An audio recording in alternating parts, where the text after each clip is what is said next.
Good morning, early game crew. If you listen really closely, you can hear the sound of the explosion. Now, that's not anything ominous. That's an explosive play because it's explosive play day here on the early game. Yesterday, we talked about turnover margin. Today, we're going to dive into explosive plays. I'm Elijah Campbell. He's Preston Thorne. She's Jen Jensen. Hopefully, we won't try to make anything explode on the show. Explosive plays, good on the football field. Anything explosive off a football field, you want to avoid. Well, especially if you've been following the news lately in our food supply. Yeah, want to avoid that like the plague. Don't want that explosion. No. That's not great. Had enough of that in my life already. Watch the lettuce, folks. Just watch and wash. Yeah, cut your own. Yeah. Any stuff in the bag right now, just be very careful. Beware of the produce aisle. Yes. I took that as an Elijah, you need to eat more fast food. All right, say less. Of course you did. Say less. Just safety. Just for safety precautions, I must have these crinkle cut fries. I must eat $22 worth of Taco Bell because I don't want Because they're going to type of repercussion. They're going to shop that. They're going to cut up that lettuce themselves, and I can take it out of the bag. So it's all going to be fresh. I know they're handling it well. They're professionals. They're the ones who get paid to do this. I like to go to Taco Bell. No lettuce, please. I want everything else. No lettuce. I'm taking care of myself. Yeah, I'm watching out for my health, for my gut health. More importantly. Oh man, you may be the only time in human history I can actually get away with saying that. Mm-hmm. Maybe the only one. But the explosive plays on the football field. Let's go ahead and define that. Right? I know it's pretty loose by most coaching standards. That scale is a little bit of a sliding one, depending on which coach you ask in terms of how they define it. But I think I like the idea of just considering an explosive play on offense to be 10 yards rushing, 15 plus yards passing. Obviously 10 or more yards, 15 or more yards. So 10 rushing, 15 passing. Those are explosive plays. And before we even get into what South Carolina's looked like in 2025, Preston Thorne, how do explosive plays just happen throughout the course of a game? Well, the explosive play is really important. It's something that's come along. We all have kind of had an idea what it is, but it's been quantified, and coaches have started to really define these things. But an explosive play on offense or defense is two sides of the same coin, right? So an offensive explosive play, the least important part of an offensive explosive play is talent. That's the last thing that will happen. But first, usually an explosive play happens on offense because the defense is in the wrong assignment. Somebody does the wrong thing. That's when you see the secondary pointing to each other. That's when you see guys with their hands up, two dudes blitzing the same gap. Somebody jumps off sides and the offense gets a free play. That's the first thing. The second thing, misalignment. The dudes are not lined up in the proper thing. You see the defense standing around, not necessarily lined up in the right spot. Whatever the case is, the offense is able to take advantage of that, or they are just they don't have the right personnel to match up with your personnel. I.e., you might be in a jumbo package and they got the little guys in. You might have the little guys out there. They got the big guys in. Whatever the case is. The last one is when the talent comes in. All things being equal, your dude's better than their duty. You jump over them, you run around them, you run through them, you make a miss. But that's the last thing that's usually for explosive plays. They tend to happen because of pre-snap situations more so than simply talent. And talent obviously happens. You got to have some degree of it to be able to execute a mismatch. So in the running game, it might look like we have everybody blocked up. It's the running back one-on-one against a linebacker. I make a miss, and now I'm off to the races, right? Or in the passing game, we have everybody covered. I throw the ball up. My guy ends up making a play. Oh, the other one, the last one I put in, missed tackles. Fundamentals. A breakdown in fundamentals leads to explosive plays one way or the other. I'll talk about it from the defensive perspective next segment. But from an offensive perspective, that's what you want to do to create these opportunities to make explosives. Now, would you say explosive play numbers are maybe the best indicator of how well a coordinator is scheming up an offense or defense? I think there's a lot of data to suggest that, because that means that you're getting things easy. Mm-hmm. This is when, as a fan, you feel like the offense is rolling. It's first down. Uh-huh. You feel like the chains are moving. The offense is in rhythm. They're not going backwards a lot, as we've been prone to do, right? Mm-hmm. More so than anybody in the Southeastern Conference. We're the best at going backwards. We're hoping that changes this year.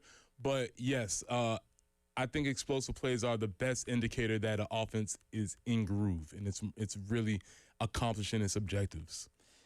So when you look at South Carolina last year, in terms of explosive plays, South Carolina had 110 explosive plays on offense. So on offense they had 110 explosive plays. They gave up 104. Now, if you want to know how that ranks in the SEC, South Carolina had the 12th most explosive plays on offense out of 16 teams in the SEC. They had the 4th fewest on defense. And if you want to combine those and look at the margin, they had the 11th overall best explosive play margin. But it certainly appears a lot of that was defensively. And we'll get to why that is on the other side. But before we get to that, though, offensively, that number being so low, if we're using this kind of metric to evaluate coordinators in terms of how you scheme everything up, then those numbers reflect what we saw on a football field in 2025. In 2026, will there be a Kendall Briles effect for that number to go up? Well, just by upgrading the offensive coordinator. The first thing you think about in Kendall Briles is tempo. And tempo creates opportunities for explosive plays because of all the reasons that I just said. You line up on the ball, they're not in the right alignment. You line up on the ball, everybody's confused about what their assignment is. You line up on the ball, they're tired, and they forget their alignment and their assignment, and you're able to take advantage of it. I know what I'm doing. You don't know what I'm doing. I'm doing it quickly. You put a pressure on the defense. So, yes, simply by having a tempo-style offense, you create the environment for explosives where you let your star players shine. You put them in situations. You can't make them make plays. And that's why I think that's a great point about you're saying about the coordinator, because all I can do is put you in the right position, the right environment that's conducive to now you can make your talent really shine. Or where we give you an advantage somewhere. I tried to give you some sort of advantage, whether it's through formation, whether it's through tempo, pacing, as far as snap count, all these different ways that I'm trying to just provide a little bit of an edge so that my guy has an opportunity to let his talent shine. And out of those 110 explosive plays, a majority of them were actually passing explosive plays. Now, there are a few teams that I noticed that had more explosive passing plays than rushing plays. Teams like Ole Miss, Tennessee. There are a few. It's not completely, mind-blowing to see one team have more explosive passing plays. But I think that is maybe more rare in the SEC. I think a majority of your teams that I looked at yesterday when doing this entire breakdown had more explosive rushing plays. But does seeing the distribution of explosives on offense lean in the passing game make you feel better about this year, at least knowing that majority of your personnel on offense is coming back from that passing game? That's a really interesting point. Jen, I'm going to call for 2 clips here. Do we have them loaded up? There's 2 clips here that I want to call for because it's 2 different examples of explosives in the passing game. Let's go with clip number 8 here, please. Let's hear clip number 8. Sellers back to work. He's going to roll to his right. He's got to make one guy miss. Now he's got Harbor on the curl route. Here goes Nick at the 40, the 50. Open it up. Big guy at the 30. Forget 20. it. You won't catch Nobody going to get him at the 5. Touchdown, Carolina. Touchdown, Nick Harbor. 80 yards in one touch. So that's a Nick Harbor 80-yard touchdown. But the throw was like 12 yards. Yeah, it was not that one isn't gonna have a lot of a dot, if you will. Not a lot of A dot, a lot of yak. Yes. Give me that yak. monster. That's that yak. All right, so he had the yak, right? He catches the ball 12 yards, makes somebody miss, uses his speed, pew, he's gone for 80 yards. And makes the police mad. And at also stadium. the police officer gets mad. Whatever happened with that? I would like a follow-up. I don't want that buried in administrative work. We need to find a follow-up on that. So that's one way you can have explosive in the passing game. All right, now, Jen, can we get clip number 10 here, please? Lenore Sellers, Bama crowding the line of scrimmage. Jaden Sellers goes behind him in motion. Lenore backs up, throwing post route. He's got a man there. Caught. Touchdown, Carolina. Touchdown, Nick Harbor. Nobody going to get the big guy from 54 yards out. Now we have a different type of explosive, right? A bomb. We throw the bomb. Hey, Nick, go deep. Hey, Nick down there somewhere. Keep going. That was a play that Mike Shula did have in his bag last year. And if you heard the commentary, there was a little bit of orbit motion by Jaden Sellers. Maybe they got a little bit of the secondary out of position. Alabama crowding the line of scrimmage because that was working. You go deep over the top. So, yes, that was a part of the game last year. But even within that, there still are different ways that you can make explosive happen. You can throw it short and run. You can throw it over the top of the defense. And that, I think maybe in terms of what this team is equipped to do, I think one thing Lenore Sellers' strength as a passer is making that long pass. I think he got a lot better at that. There are a couple other throws that I think he missed last year that I didn't think he was missing in 24. Mm-hmm. That's kind of more in the intermediate game. I think the Ole Miss game kind of highlighted a lot of that. But one thing that I think Lenore does really well is put some good touch on that deep ball, and Nick Harbor is really good at running faster than you. I expect more than 57 explosive passing plays, and I'd say a lot more. I'm actually looking for that number to maybe be in like the mid-70s, which would even still be on the higher end of the SEC. Now, Tennessee had like 90. I want to say Ole Miss had like 87. So those teams have the most explosive passing plays, but I'm not saying you get to that number, but I think because of what you just laid out with what Nick Harbor and Lenore Sellers can do in the passing game, and with Kendall Briles as the OC, putting other receivers in better situations too, I don't see why you can't at least boost that number up another 15 or so here this season. Jen, can we get some more good vibes in here? Can we get clip number 11 just for good feels? Just to feel good. Just to feel good. Donovan Murph comes in for him. He goes in motion, and Harbor wants to roll right side, steps back. Now going to go deep. He's got a post route to Harbor in the end zone. Caught. Touchdown, Carolina. Touchdown, Nick Harbor. Go deep at Williams-Brice Stadium, 53 yards. It's amazing. How did Todd know that was the play call? Hey, go deep. That's just the play call on the sheet. Hey, Nick, go deep. No fancy name to it. They're just in the huddle. All right, Nick, go deep. It worked.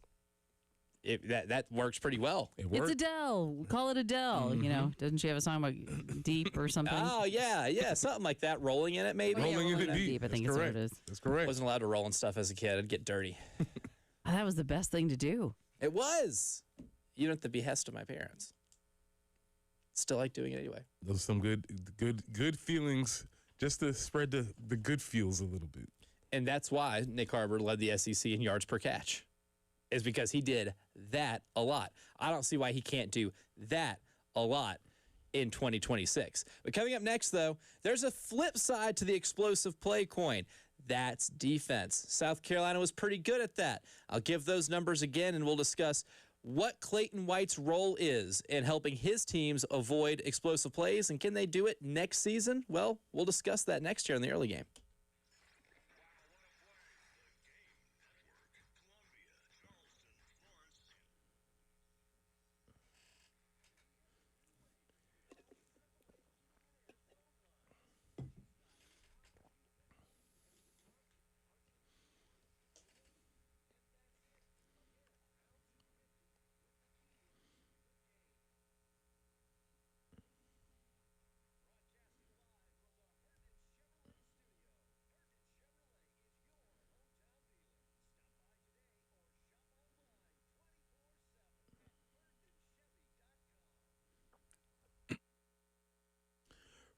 Pressing here for our friends at Absolute Glass, the premier glass company of the Midlands, offering auto, home, and business glass repair.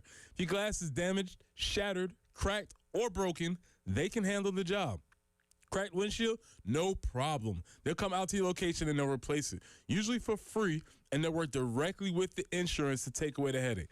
They'll come out to wherever you are, school, home, work, it does not matter. Absolute Glass will come out to you, and they'll take care of the job for you. Now, if you're at home looking to increase the value of your home, Absolute Glass can take care of that for you too. Windows, mirrors, shower enclosures. I say it all the time. If you can see through it, Ray and Marianne at Absolute Glass can do it. So check them out online at AbsoluteGlassInc.com. That's online at AbsoluteGlassInc.com.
We have a report of an accident, Longspond Road at Longwood Drive.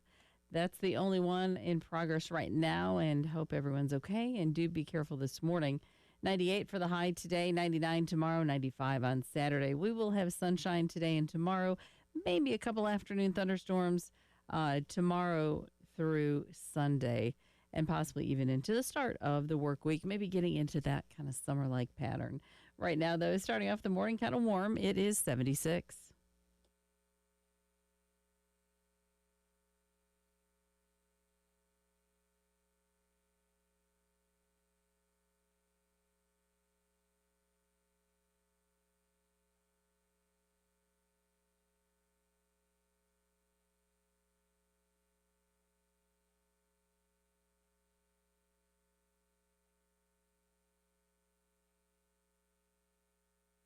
Matthew Fuller's the back. Sellers out of the gun. Brings a man across his face. That's Harbor. Handoff inside and wide open. It's Fuller breaks another tackle at the 50. Foot race down the far sideline at the 20. 15, 10. Are you kidding me? Touchdown, Carolina. Touchdown, Matthew Fuller. Oh, that was the best of Matthew Fuller against LSU.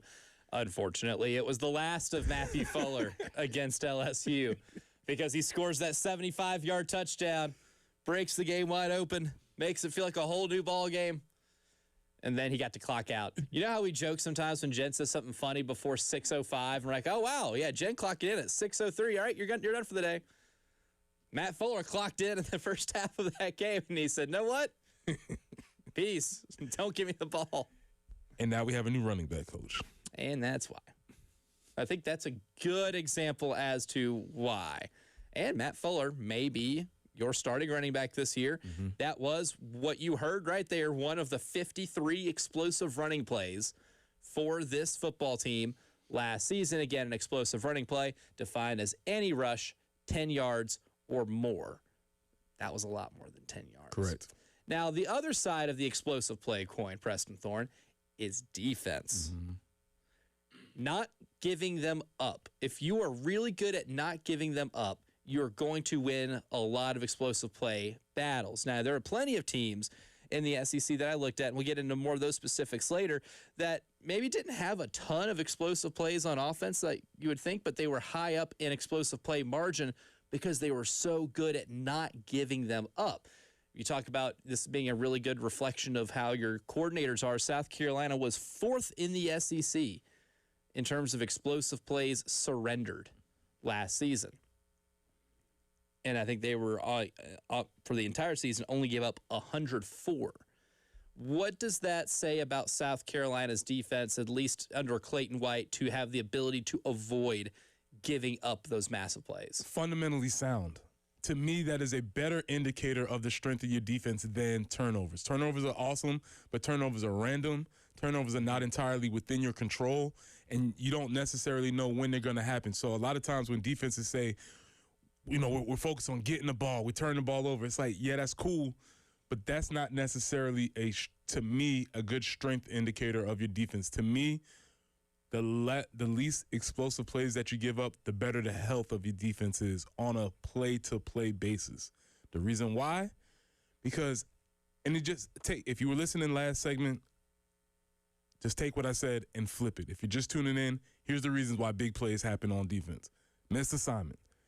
You have somebody in the wrong place at the wrong time, and they're able to take advantage of it. 2, misalignment. You were supposed to be inside, they ran outside. Or you're supposed to be outside, they ran inside. Very simply.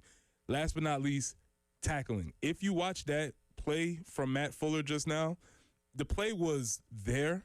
It was a nicely designed play, but 2 things happened. The LSU dude ran in the wrong gap, and then somebody missed the tackle. Hence, you get a explosive play out of it. What ideally happens is the offense calls an inside zone. They have it blocked up perfectly. Great call, but you tackle them for a gain of 6. And then you play the next play. Mm-hmm. And you play the next play. Make them snap one more play. And the last thing I say about that is it's very difficult to execute offense. Offense, you have to snap the ball, which is not a given. We found out. Sometimes there can be some issues with that. You got to snap the ball. You got to catch the ball. You got to hand it off. 11 guys have to block. You have to run. You can't fumble. You got to catch it. All those things have to happen. So me as a defense, I want to see if you can do that over and over again because the hypothesis is that you won't. On a play-to-play basis. You cannot do this 13 times. Right. So I want to try and make you execute more often because eventually it won't happen. And even in a year where South Carolina was, if you just want to use SP Plus as a measurement of defensive efficiency, 31st in the country, not elite. It was elite the year before, was not elite last year, but still you're top 5 in the league and avoiding explosive plays. What I think is maybe most impressive, if you break it down by rushing play and passing play, South Carolina gave up fewer rushing explosive, only 48 rushing explosives, very low That's counter narrative to what we thought about what we probably think about the team, because last year I don't think we thought that they were very strong in the box. We felt like the secondary was the strength of the team, but it shows that, one, they played the run pretty well. They played the run pretty well, and two, I think it also goes back, if I'm Torian Gray or Torian Gray's agent, I can use these numbers to say, hey, my guys tackle, because if ever somebody gets to the second or third level of the defense, we bring them down and we don't let them turn a 8-yard gain into an 80-yard run, because we can make a tackle. I think if you even just look at the personnel that has been sent to the NFL, Brandon Cisse was one of your better tacklers last year. Nick Emenwari doesn't miss a lot of tackles. You look at a lot of those guys in that secondary that have been moving on to the next level under Torian Gray. Pretty good track record of players in the secondary that are very fundamentally sound in making sure somebody goes down without picking up extra yardage. I mean, I joke about it all the time, and I'm only like a little bit joking, but one of my favorite plays from Nick Emenwari's career is against Missouri, where they throw the ball to Luther Burden in the flat. It's second down. Throw the ball in the flat for a 6-yard gain. Nick Emenwari comes up, breaks down, tackles him, stones him, and ends the play. Whereas in that situation, a lot of dudes get shook out of their shoes, and Luther's taking it to the house. He did it to a lot of people when he was at Missouri. And that play just gave them another chance to line up. And that's all you ever want as a defense. Let's get one more time. Because they're just not going to. One, the offense is going to either make a mistake, or two, which happens often also, the offensive coordinator is going to get impatient, and they're going to do something stupid. Or the quarterback's going to get impatient. Or the quarterback. Force the issue, because, yes, there's a lot of talent at the quarterback position in the college game today, but also there is equally as much stupidity in the college game today at quarterback than you will see at any point in time in college football. Talent level may be elevated across the board, but there's still, I mean, you see college quarterbacks make that jump from college to the NFL now, and what do NFL teams have to do? You have to coach a little bit of the college stupid out of them, right? College offense is a lot different than the NFL offense. But all of that aside, too, there's still mental mistakes that happen. Carson Beck played a lot of college football. What did Carson Beck do several times last year? The reason Miami didn't get to play in the ACC championship game and had to be counting their blessings from the CFP selection gods on that Sunday was because Carson Beck threw so many interceptions against Louisville, and he threw a dumb one against SMU, and that's how they end up losing games. If you can force those quarterbacks to have to keep making decisions, you will not keep making the right decision. That's what I'm banking on. Yeah. Eventually you're going to, it's like a meter, and you've used up all your good decision energy, and now all of a sudden the bad devil's talking to you. Right? The good angel's saying, take the check down, take the 5 yards. Then the good angel's like, throw it deep. And that's when I get a pick. You were sat at a roulette table. I've had angel on one shoulder and devil on the other. Devil being like, put it all on black, brother. Put it all on black. 50-50 chance. Who says no? The bet is that you won't consistently make the right decision. And that's what I have to feel as a defense. That's why I can't give you any explosives to let you cheat the field. To make you have to continue making plays. And if you're doing that in the run game, especially with someone like Gabriel Brownlow-Dindy coming back, who was maybe your best run defender last year on the interior. I think him coming back, we talked about Vicari Swain and the turnovers yesterday being a big deal. When it comes to making sure that number stays low, below 50, I think Gabriel Brownlow-Dindy for South Carolina will be one of the more important players on defense in terms of keeping that number, again, below 50 in terms of opponent explosives. But coming up next, though, where do the rest of the SEC stack up in regards to explosive plays? Is there anything that stands out? Well, there's a lot of things in here that may surprise you, and we'll reveal that next.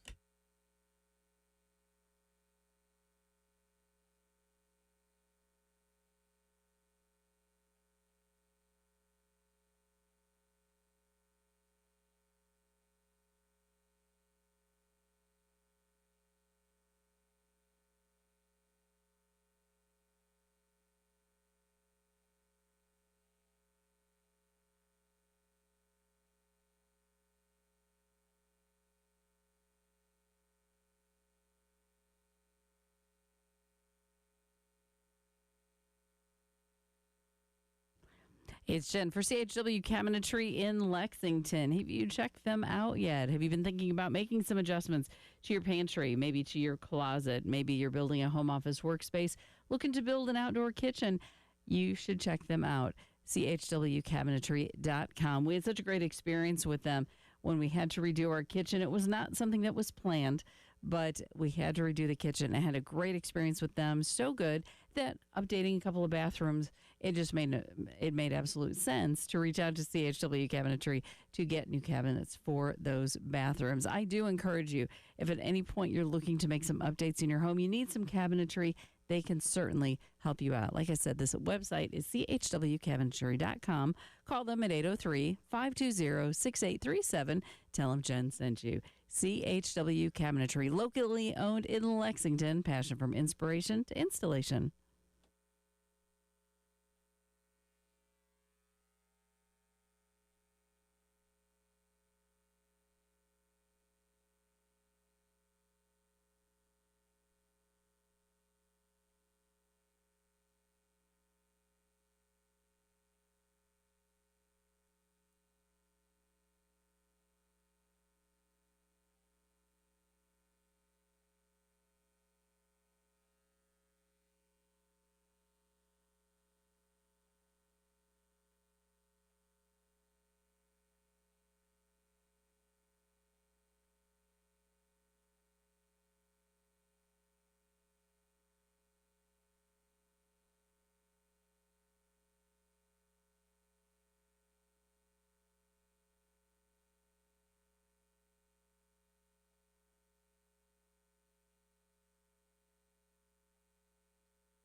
Zimmelcrest at Broad River Road, an accident reported there. Otherwise, traffic moving fairly well this morning.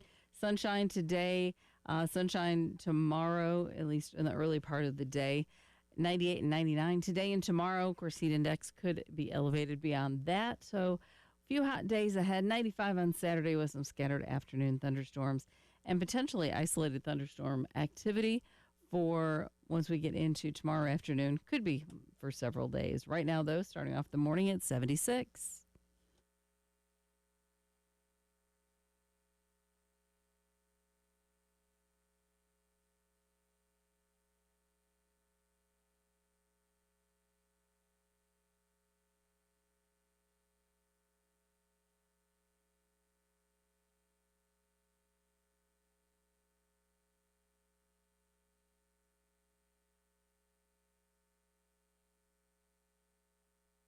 Explosive plays in the Southeastern Conference. I gave you where South Carolina ranks in terms of explosive plays and explosive play margin offensively. Can you do that one more time? Explosive plays.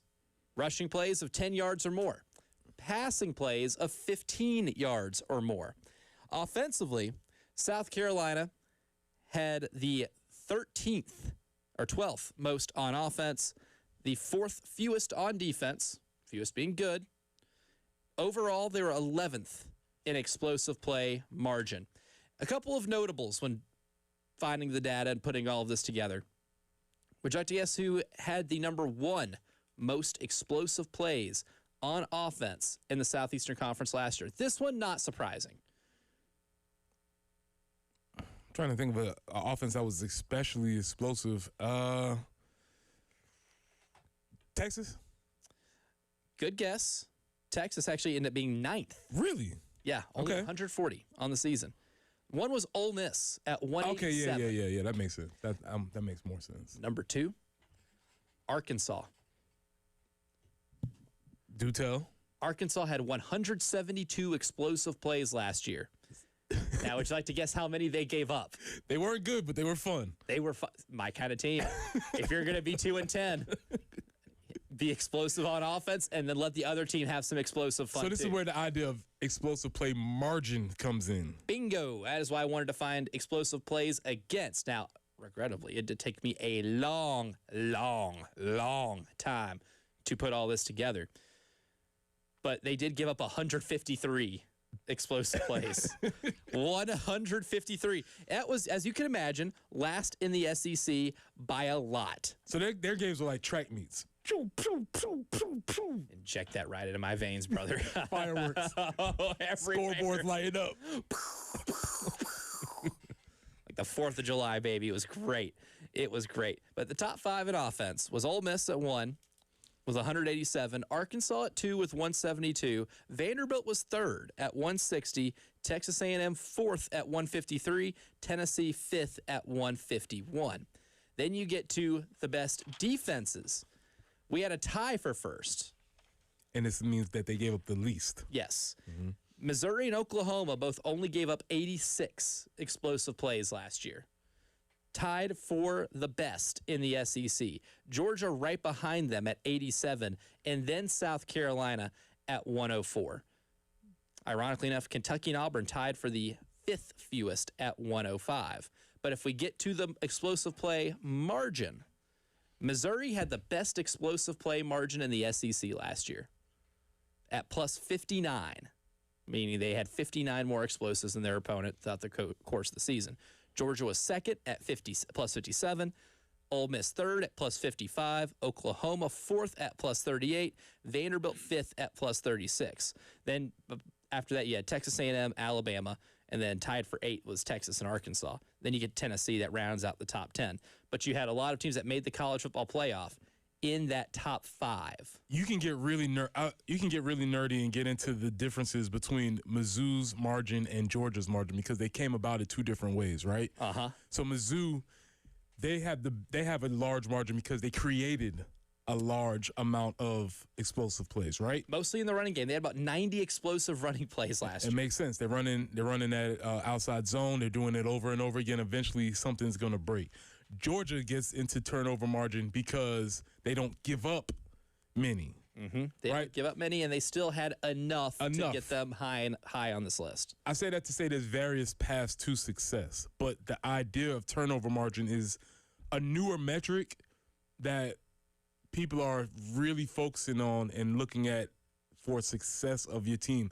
The chances are, if you have a higher margin of higher turnover margin, a higher explosive play margin, your team has a better chance of winning games. I think there is certainly a correlation to that. One of the reasons why it was on the wall in the practice facility, right? I think for a team like Missouri, it's you look at that and be like, how the hell did you lose 5 games last year, right? And I think that comes down in the margins. In a couple of games, they did lose. They had to play with a backup quarterback. So in a couple of games, the number was probably smaller. Thinking about the Texas A&M game where Matt Zollers had to start at quarterback, and you could tell they had to change their offense completely in that game. They did not get any explosive plays, and they turned the ball over with regularity in that game. That explains one of those losses. And there's other things that can explain losses here or there. And if you're not maybe elite at forcing turnovers or anything like that, then maybe you can find a way to have that many more explosive plays than your opponent and still be average, right, in the SEC. I do find it ironic, though, if you look at the last 5, so 12 through 16, Auburn, Mississippi State, Kentucky, Florida, LSU. LSU was last in margin. They were minus 20. They gave up 20 more explosive plays than they had last season, which is very ironic because they're at least 11th in explosive plays given up on defense. But 4 of those 5 teams fired their head coach. Mm-hmm. And then same thing for turnover margin, too, for a lot of them. Name those 5 again. Auburn was at 12. Their margin was 0. Offensive head coach. Yep. They had as many explosive plays as they gave up. Mississippi State, minus 1. Offensive head coach. Kentucky, minus 11. Defensive head coach. Florida, minus 15. Offensive head coach. Barely. LSU at 16, last, minus 20.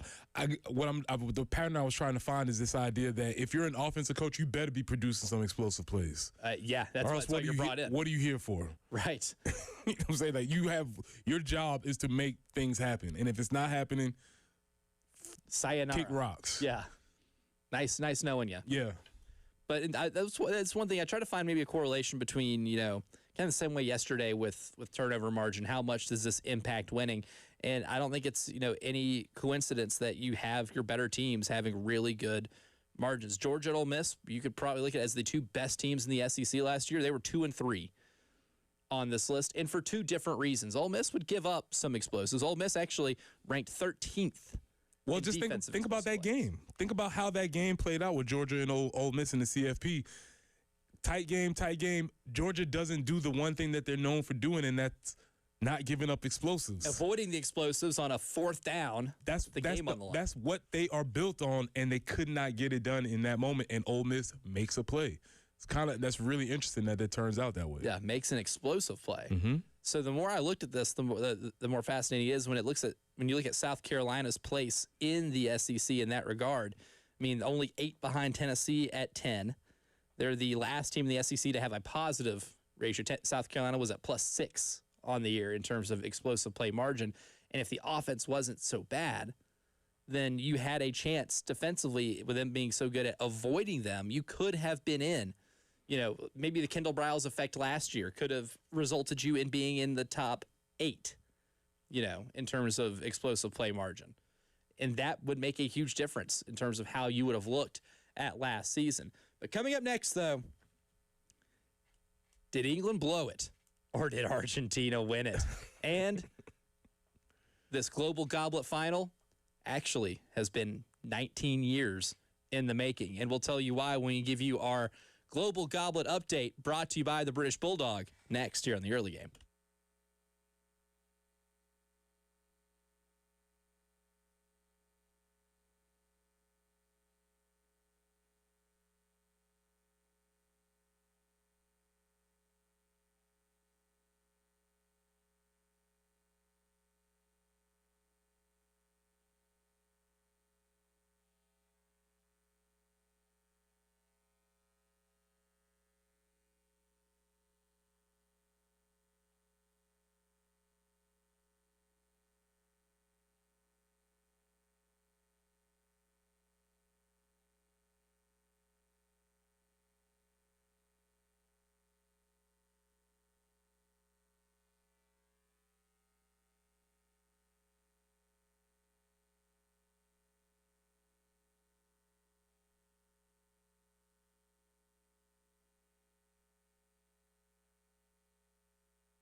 Man, if you were at the British Bulldog yesterday and you were watching England-Argentina, the homies there that are from England probably really excited for 85 minutes of that game.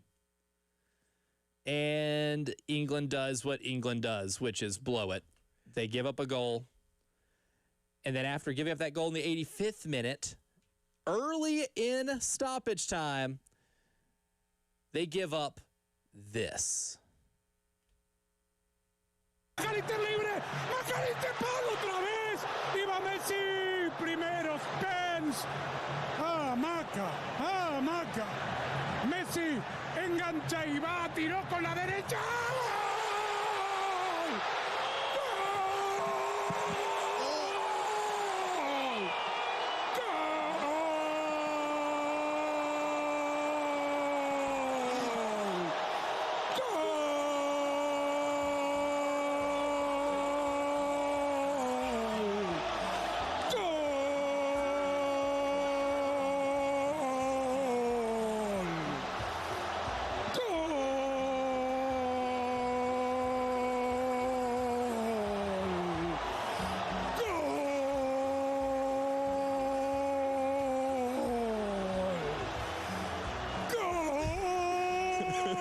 Argentino, asistencia de Leo con la derecha, por aquí no, por allá sí.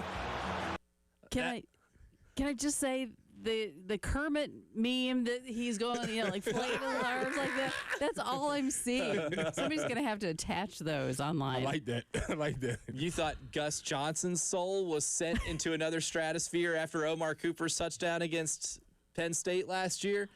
I raise you an Andreas Cantor on Telemundo calling that goal in stoppage time for Argentina to complete the comeback and beat England. If you weren't watching on the YouTube stream, I was counting on my hands how many times he said goal. There was 7 goal calls in one. What's better than one goal call? 7 of them. And how many goals were scored in the game period? Just 3. Just for The entire game. I believe it was after the 5th one he really had to go get it. He reached down deep for that one. You hear him like come up for more air, goal, and then I think on the 7th one his voice is like cracking at the end of it, like it's running out of steam. I thought maybe he was waiting for a stat, so he's like, bring those stats over to me. So I'm just going to stall a little longer. Goal! He's motioning for somebody over. Hey, please. Got to stretch for time. A little bit of context, which I found out. Andres Cantor, Argentinian. Makes sense. Pieces are coming together. So, yes, obviously he gives his all for everybody, but this one's special. Oh, it's like when Mike Breen was calling the NBA Finals. Exactly. Every Jalen Brunson 3 being bang. There was a little more juice to it. Yeah, imagine Todd Ellis being the non-partial announcer for the CFP championship and the Gamecocks are playing. Oh, see, it would sound like that. I think we would only get probably about halfway through the game, and it's like somebody's got to sub in because he has no voice now. Can you believe it? Exactly. He's sounding like this. I can almost hear the vocal cords falling apart. He's shredded. Just maybe after one half of South Carolina was up 21 points. Oh yeah. We'd have to check on Tom. And the way give him a water. Yeah, and the way they came back. Listen, man, we said, hey, are they getting away with it or are they gutsy? And now you say what? Dare I say it's gutsy now? That, or if we want to get real sports talky, maybe this should have been the most predictable thing on the planet. A team in England that always has a team that is competitive to win this thing every 4 years, hasn't won it since 1966, hasn't gotten to the final since 1966 because they keep blowing it every single year. This happens.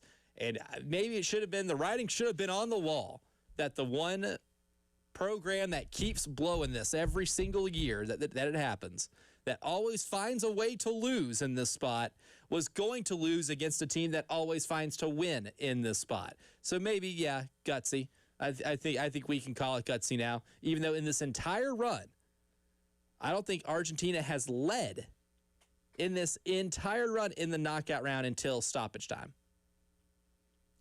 Greedy. Never say die. Cardiac kids. Cardiac kids, plus the old man and Lionel Messi. Hey, listen, man. Talk about a dude being like, hey, I got this. Give me the ball. I'll make something happen. Yeah, he'll make something happen, all right. But now we are set up for a final, Argentina and Spain.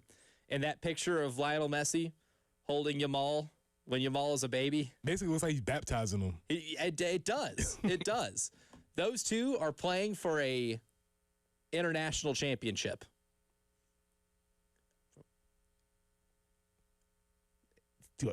Who do I cheer for? Do I want to see it happen? Do I want to see the young gun come up? What do I kind of want to see the baby in that picture end up dethroning the greatest player in the world. Then it would be a little more prophetic. That is our international soccer tournament update brought to you by the British Bulldog. Hour number 2 coming up next, including my shocking pick to win the Big Ten. Will this team finally do it? I think they can.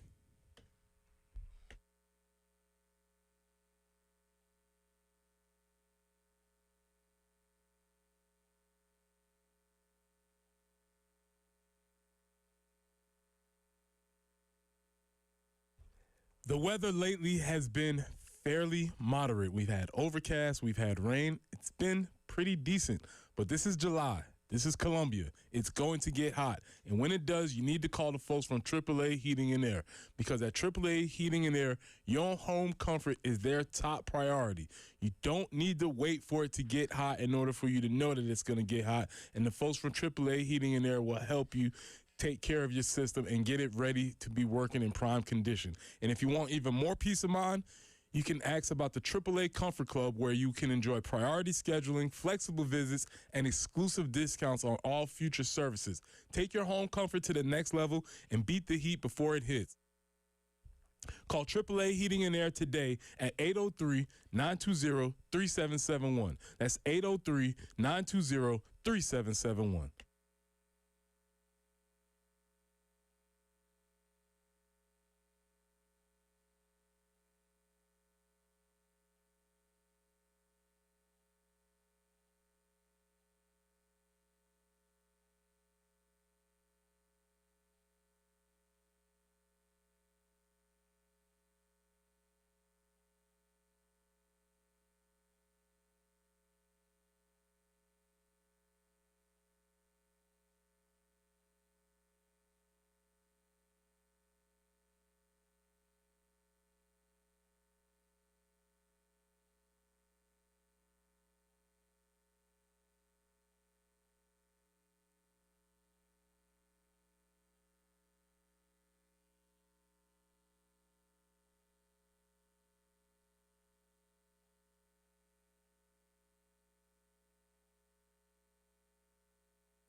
Zimmelcrest Drive at Broad River Road. An accident reported there, and it's going to be hot for the next few days, and feels like temperatures will definitely get into triple digits. 98 today, 99 tomorrow, 95 for your Saturday. We stay in the 90s for the foreseeable future. Tomorrow afternoon could see an afternoon or evening thunderstorm, and that pattern will continue throughout the weekend and into the start of next week. But currently, It is 76.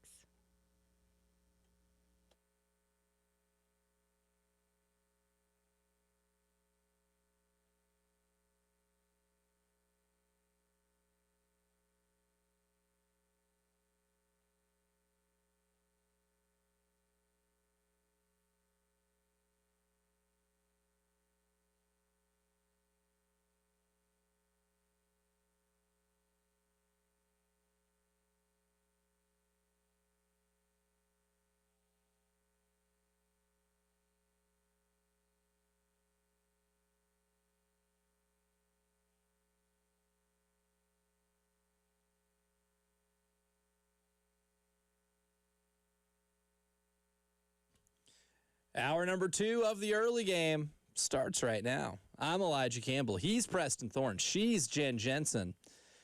And for our national college football topic today, man, I was looking for one. I found one team that I'm always intrigued with every year because I've got a coach crush on this guy.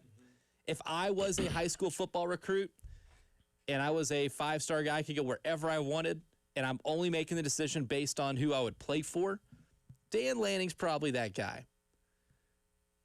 Not just because, the uniforms are really cool. I hear Eugene, Oregon is beautiful every time of year. Allison Stadium looks really cool. The mascot rides in on a motorcycle. That's sick. But Dan Lanning seems like a really good coach to play for, like a great motivator. And I do think he is one of the bright young minds in college football. And I'm adamant that guy will win a national championship one day. You know how James Franklin had the whole thing where he would get to 10 wins in a season but can never beat Ohio State, or they get to a college football playoff semifinal a couple years ago against Notre Dame and they found a way to lose that game. And the whole thing with James Franklin is no one truly believes that he is going to be able to win a national championship. I don't feel that way about Dan Lanning. I think just because he hasn't yet doesn't mean he can't. Mm-hmm. There's a difference between not having done it yet and doesn't have the ability to do it. I don't feel that way about Dan Lanning. And when you look at this year's Oregon team, the talk of the Big Ten is usually Ohio State, Indiana. Say that sentence one more time, please, sir. That felt so weird coming out of my mouth. Not like gross as in like I'm repulsed, but it still is odd to say that the talk of the Big Ten coming into a college football season is Ohio State. Well, let me put a little mustard on this. And defending national champion Indiana. Yes. It feels foreign. I feel like I just lied. What'd you say? I felt like we're doing a fake segment to use as a demo or something, and we had to come up with something improbable. But that's really the two big storylines, because Ohio State loaded on offense, as they usually are, but replacing a lot of dudes on defense, a lot of first-round draft pick talent on defense. Cade McDonald, Caleb Downs, Sonny Styles, Arvell Reese ain't walking through that door. But for Oregon, when I studied the rosters, I think that's the best team in the Big Ten. Phil Steele has them third. A lot of other people, maybe on Big Ten media days when those roll around, will have them third, maybe third fourth. Behind Ohio State and Indiana? Mm-hmm. Okay.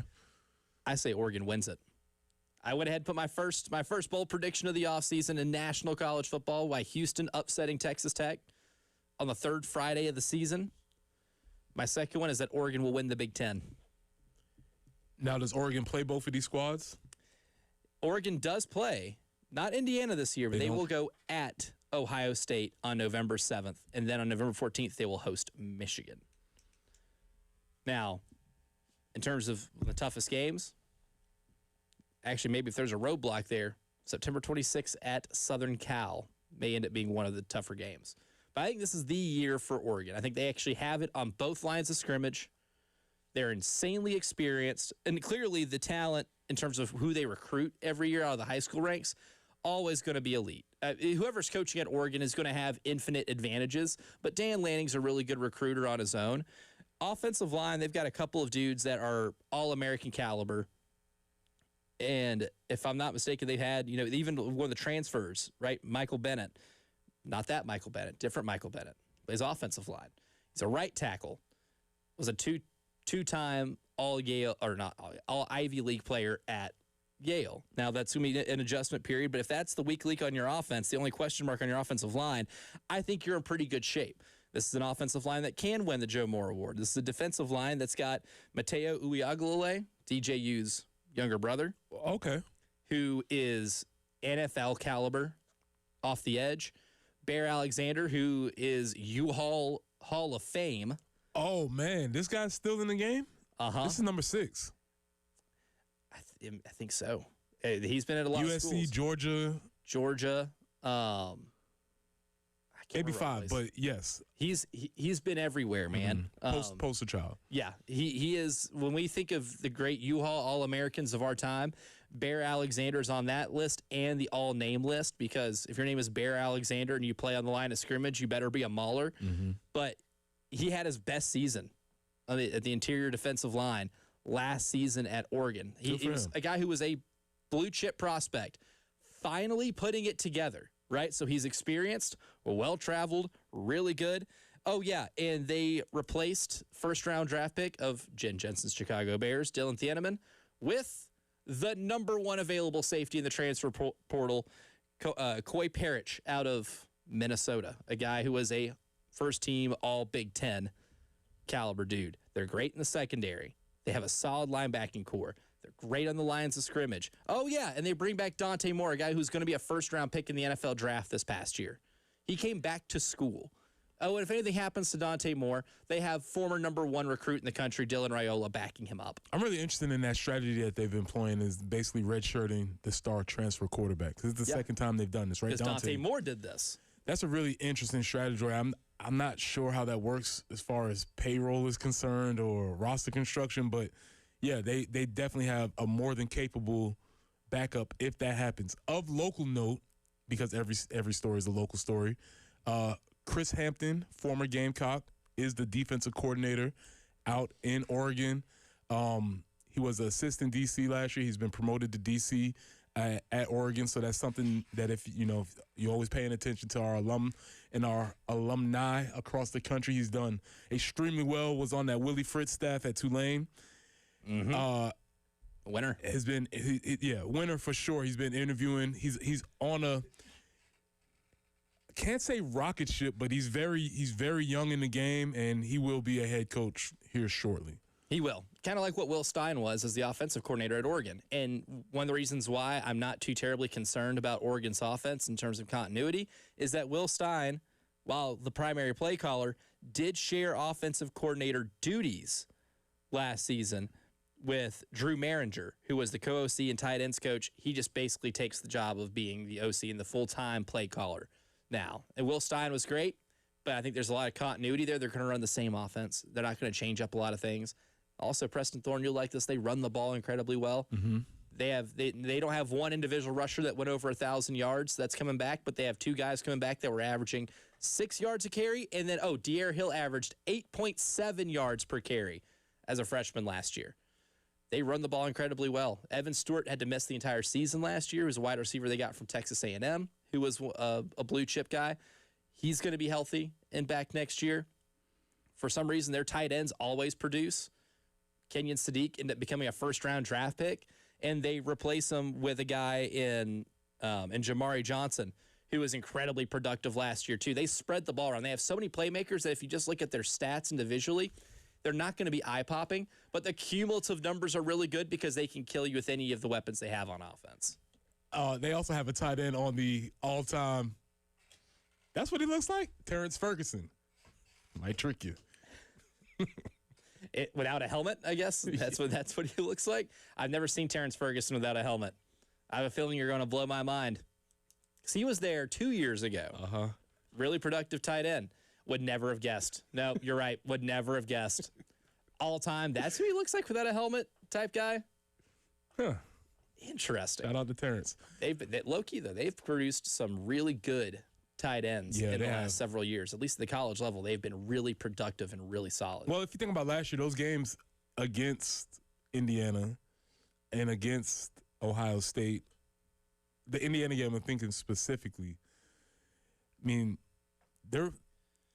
obviously we talk about Indiana at the end, but there were a lot of stops along the way where it might not have happened, and Oregon was one of them. It certainly was. It ended up being a 10-point game, but that thing was neck and neck through the first 3.5 quarters. Mm-hmm. And then Oregon made a back-breaking turnover. Indiana took advantage of it, and that ended up sealing the deal in that game. They were 13-2 last year, and I think this team, they just bring back so much. They have so much talent on that roster, too, at too deep almost every single position, to where I don't know why they're not being talked about more as a legitimate national title contender. You think it's fatigue? Maybe, or maybe a disbelief that they can do anything in the playoffs. But I think a lot of people forget Dan Lanning is so young. I think he's starting to get the can't win in the playoffs tag, because 2 years ago, in the first year of an expanded playoff, they were the number 1 seed, and they got boat raced by eventual national champion Ohio State. Last year, they shut out Texas Tech in the first playoff game and get boat raced by Indiana. And I think it was doomed from the start, because D'Angelo Pons picked off Dante Moore on the first play of the game, and they just all fell apart from there. But then also Indiana did that to everybody at the end of the season. I don't think I can fault anybody for losing to Indiana. They've lost last 2 years. They got blown out in playoff games, but to the eventual national champions. They also just happen to be from teams in their own conference. You mentioned the idea that there's a potential stumbling block early in USC and Lincoln Riley. Uh-huh. Now, I've been on record as saying, like, I'm not a Lincoln Riley believer. That being said, Dan Lanning has overtaken Lincoln Riley as, like, prodigy status as far as young coach is concerned. Golden boy in the coaching world. Lincoln Riley now getting old enough, he is coaching man. Right? Yeah, that's a very fascinating concept, because how long are you golden boy prodigy until you're not, and you haven't won, and you frankly have been. He basically went out to USC and became an afterthought. Like, they're fine, but he's just one of the gang now. He is. I mean, like, if you look at Southern Cal since Lincoln Riley's taken over, they've had what? 2022 is the first year, 11-3. Solid year. They went to the big Pac-12 title game and got smacked by Utah. They got Kyle Whittinghammed. 8-5, 7-6, 9-4. That's not what they hired him for. Is that? Not at all. So now that I think there is some mounting pressure, I am legitimately curious as to what people in that area actually do think about Lincoln Riley's job security and what this year means, because he is returning a quarterback. I think he is a really good quarterbacks coach. And Jaden Mayava was clearly the better guy on that roster last season, and Miller Moss got the benefit of the doubt because he was so good in that bowl game in 2023, and then was so good against LSU in the first week of 2024 that I think it bought Miller Moss some grace period. But Jaden Mayava was the better player in 24 and didn't get looks until the end of the year. First-time starter last year, first full-time starter, right?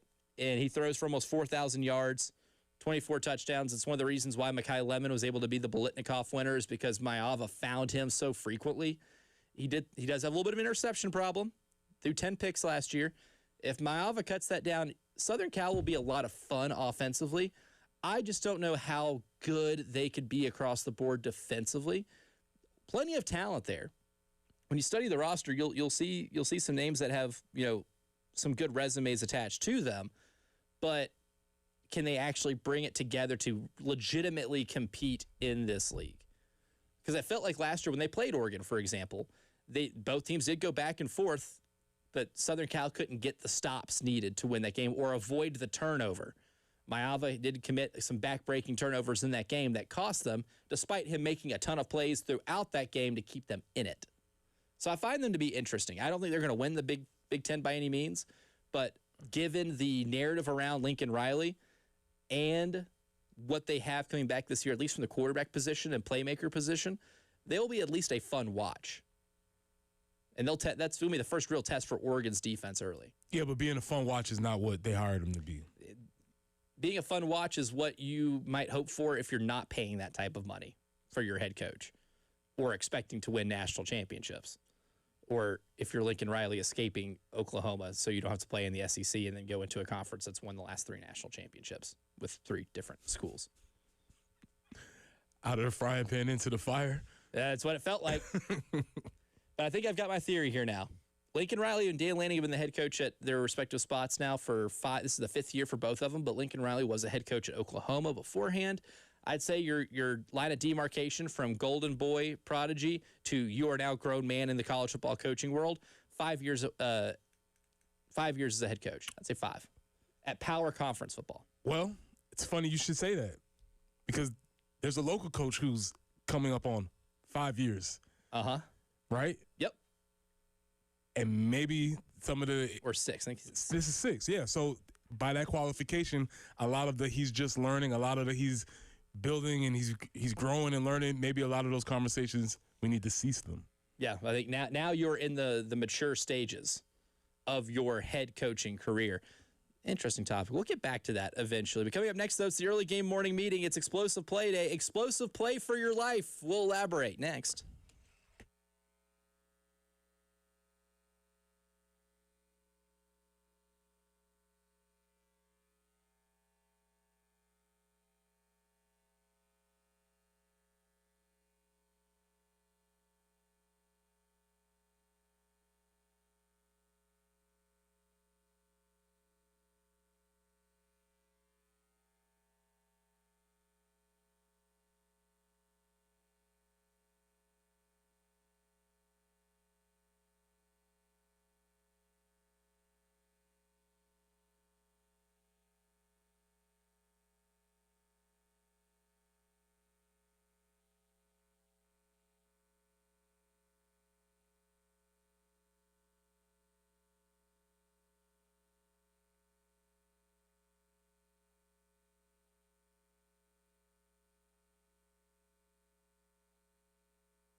Still working the earlier slowdown Zimmelcrest at Broad River Road, and it's going to be hot for a few days. Summertime is definitely in progress. 98 today, 99 tomorrow. Heat index in triple digits most likely. 95 for your Saturday. It's going to be sunny today. Some sunshine tomorrow before some afternoon or evening thunderstorms roll in, and that will be much of the same for Friday, Saturday, and Sunday. Currently, though, it is sitting at 76.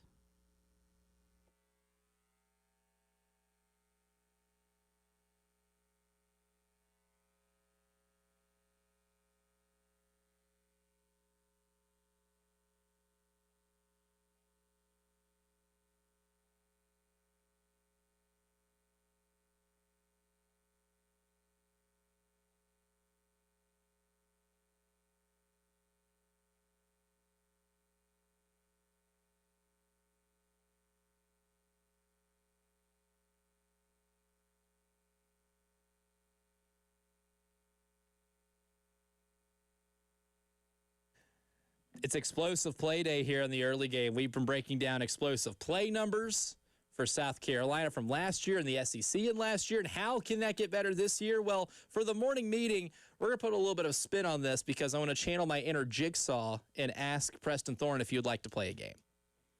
And that answer is yes. And I'll elaborate here. Good morning. Good morning. Repeat after me. Today will be an awesome day. Whether you like it or not. Let's go. Good morning, great today. Today will be an awesome day. Good morning, great today. Today will be an awesome day. So here's the game, Preston Thorne. It's explosive play for your life. We'll say it's 4th and 15. Ooh. So we'll make it a passing play because explosive passing plays are defined as receptions of 15 yards or more. Here's what we'll do, though. I'll let you pick wide receiver first, and then I'll pick my wide receiver, and then I'll pick my defensive back to cover your wide receiver, and your defensive back to cover my wide receiver, all former Gamecocks. I like it. Or current, if you really want to, if there's a current Gamecock you feel comfortable. There's a possibility. In a one-on-one for 15 yards with loser going home. Loser leaves town. Oh, loser leaves town, all right. The big town. Back in the day, we used to just have duels to decide certain things like this. Now we'll let football players hypothetically do our bidding for us here. So you want me to give me my wide receiver first? It's 4th and 15. I need one wide receiver for my life to get me a first down. Absolutely. I know there's an obvious answer here, and I think this is obviously going to be broken down by age and experience in Gamecock Nation. I know what the obvious answer is. I get it. I know what the obvious answer is, but I'm not going to go with the obvious answer. I'm going to go with what, to me, is the obvious answer. This is a trust exercise, too. Your life is on the line here, Preston Thorne. There's a lot at stake here. So I shouldn't be clever with my life, huh? It's like, oh, look at me being cute with my life. So why did you just give me a running back? Yeah. Why didn't you just pick the one? But I'm not going to do it because I know what everybody's picking. He's a Hall of Famer. His number's retired. I hear you. Somebody's yelling at the radio right now. Not going to pick him. I'm going to go with Debo. Going with Debo. I'm going to go with Debo. So Debo Samuel. Because I can throw it to him at 8 yards. And he can make something happen. Ooh, see, that's good. He can make something. If I can throw it to him at 8, and he can make something happen. This changes my strategy a little bit in terms of defensive back because I revealed too much. Yeah, because we're going to have to. We're giving our wide receivers first. I was originally going to have, and I still may do it because you're not picking defensive back before me, so I can think this out loud a little bit. Maybe J.C. Horn, because he's just such a lockdown corner, that if you're throwing the ball 15 yards down the field, his recovery time, his length, his ability to break it up was usually what my hypothesis was going in. That was the route I was going to go. I might have to go the nickel corner route at that point. Somebody who, if you may catch it at 8 yards, can I trust whoever I have to limit that to 8 yards and 8 yards only? May change some things. But for my receiver, We're gonna post up. 15 yards away, I want to post you up. Okay. And I want somebody, if I want to throw you the football and my life is on the line, you better catch that ball. Give me Sidney Rice. Not a bad answer. There was two people in that category for me that you were either going to say. It was either going to be Sidney or Alshon. Alshon, definitely. Winner of the jump ball. And those guys, to me, are of equal plane. Give me Sidney Rice, though. Also, all-time favorite Gamecock. So I'm going to go a little sentimental, even if my life is on the line, but I trust Sidney Rice is my life on the line in this position. It's going to be physical. Again, it's a matter of life and death here. I need somebody who's going to be physical, who can hand fight a little bit, who's not afraid to post somebody up, and we're gonna win at the point of the attack here. This is where I would like to pause and just say that in 2004, when we were about to play Georgia and Sidney Rice broke his hand, devastating. We were about to unleash a Hall of Famer on the world, and he broke his hand during warm-ups. That's crazy. I'm outside of the locker room. We would play it cool. Hey, next man up. I get in that locker room. I'm shedding thug tears because I know exactly what you just lost. That was nuts, man. It's one of those things like, guys, we're gonna be fine. We're gonna be fine. We're not. Next man up. That's what this team is built for. And I walk back into my coach's office and I start sobbing. There's no way. Coach, you good? Yeah, get out of here. Just give me a minute. I do this for every game. I'm just so happy to be here. Oh, for my defensive back, let's see. This is tough. If I'm going to play it to where I need to trust somebody to tackle Deebo Samuel, I need the athleticism to chase him around. I'm going to go, I'll go recent. Give me Nick Emenwari on the assignment. He was number 1/A, 1B on my board. Oh, man. I love the idea of this. I need somebody who can do a little bit of both, right? He has to be able to cover you and tackle you, because I might just try and throw it to my guy in space and make something happen. And as I pointed out, my favorite player of Nick Emenwari's career is tackling Luther Burden. Luther Burden tackle. That's my favorite I need play. that right now. You need that to happen. Need it. Your life depends on it. That's right. My life depends on Nick Emenwari making that tackle. And Nick, I'm trusting you with my life to tackle Deebo Samuel in space. What's fun about that hypothetical matchup, though, is maybe we actually get that in a game. Yeah. In the NFL this year. Yeah, that can happen. That is possible. That can happen. I'm going to go with my 1B/1A. I had both of them down here, and it's the same thought process. Winner, 2 times in 1 week, I'm going with who I think is the greatest safety to play, Cole Simpson. I like that. And I'm going to go with Cole Simpson just for the same concept that I'm going to need somebody who has the body enough to guard Sidney. Because you need to be physical. You need to be a physical guy, but you also have to have the athleticism. And then one of my things about Cole, which made him fantastic, was his first year. One's his freshman year, but his first year led the SEC in interceptions. Second year led the SEC in tackles. That's crazy. You know what I'm saying? Like that's nuts. To be able to do that on consecutive years. So that's why I would pick Cole. Obviously, there's a long line of defenders that could be picked. The pool here is very large, right? And obviously, text in. You could tell us your guys that you would have, but those would be my people. Yeah, text in 803-404-6100. The wide receiver you would choose to get that explosive play for your life. For your life. And the defensive back you would trust to avoid giving up the explosive play for your life. Our matchup here, Preston's wide receiver Deebo Samuel against my defensive back Nick Emenwari. My wide receiver Sidney Rice against Preston's defensive back Cole Simpson.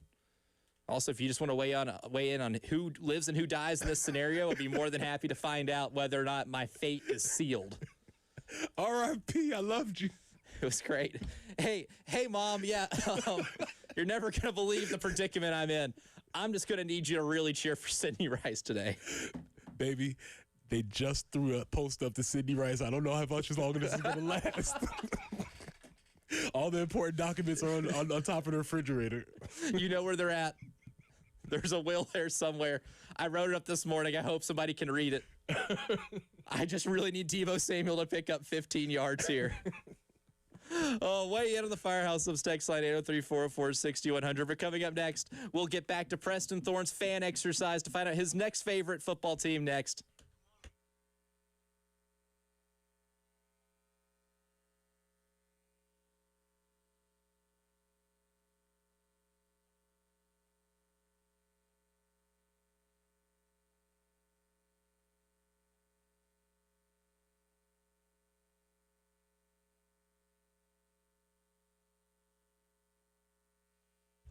All right, man, it's July. 6 months after January, where maybe you made your resolutions and maybe you've been working hard and you're following all your plans and you're still not getting the results you need. Well, maybe it's time to call Dr. Dan Baltnight at the Men's Clinic. Dr. Dan Baltnight is a respected local physician, and he'll get to the bottom of whatever it is that's not going right with you. This isn't some nameless, faceless, online virtual portal where you send your information. This is an actual human being who knows you, who knows the area, and who's wants and willing to help you. How will that help come to you? You get a free initial consultation. You'll get your T-levels checked. You have nothing to lose and everything to gain. Come into the Men's Clinic where you'll find a non-threatening, comfortable environment where your concerns will be welcome. Don't wait. Call them at 803-875-MENS. That's 803-875-MENS. Or you can visit them online at mensclinicsc.com.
I-26 eastbound between Harbison and St. Andrews Road. Expect slow-moving conditions, so slow traffic there.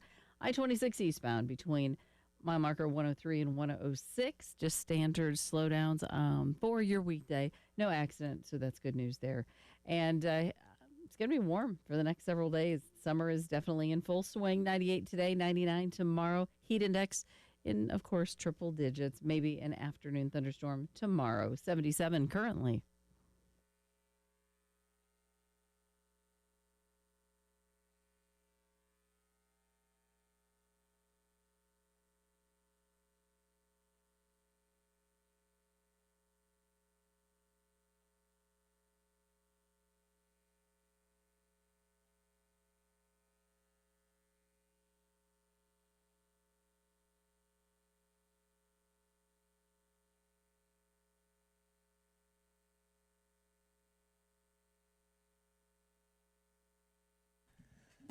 Before we continue the fandom exercise, 803-404-6100, that's the Firehouse Subs text line.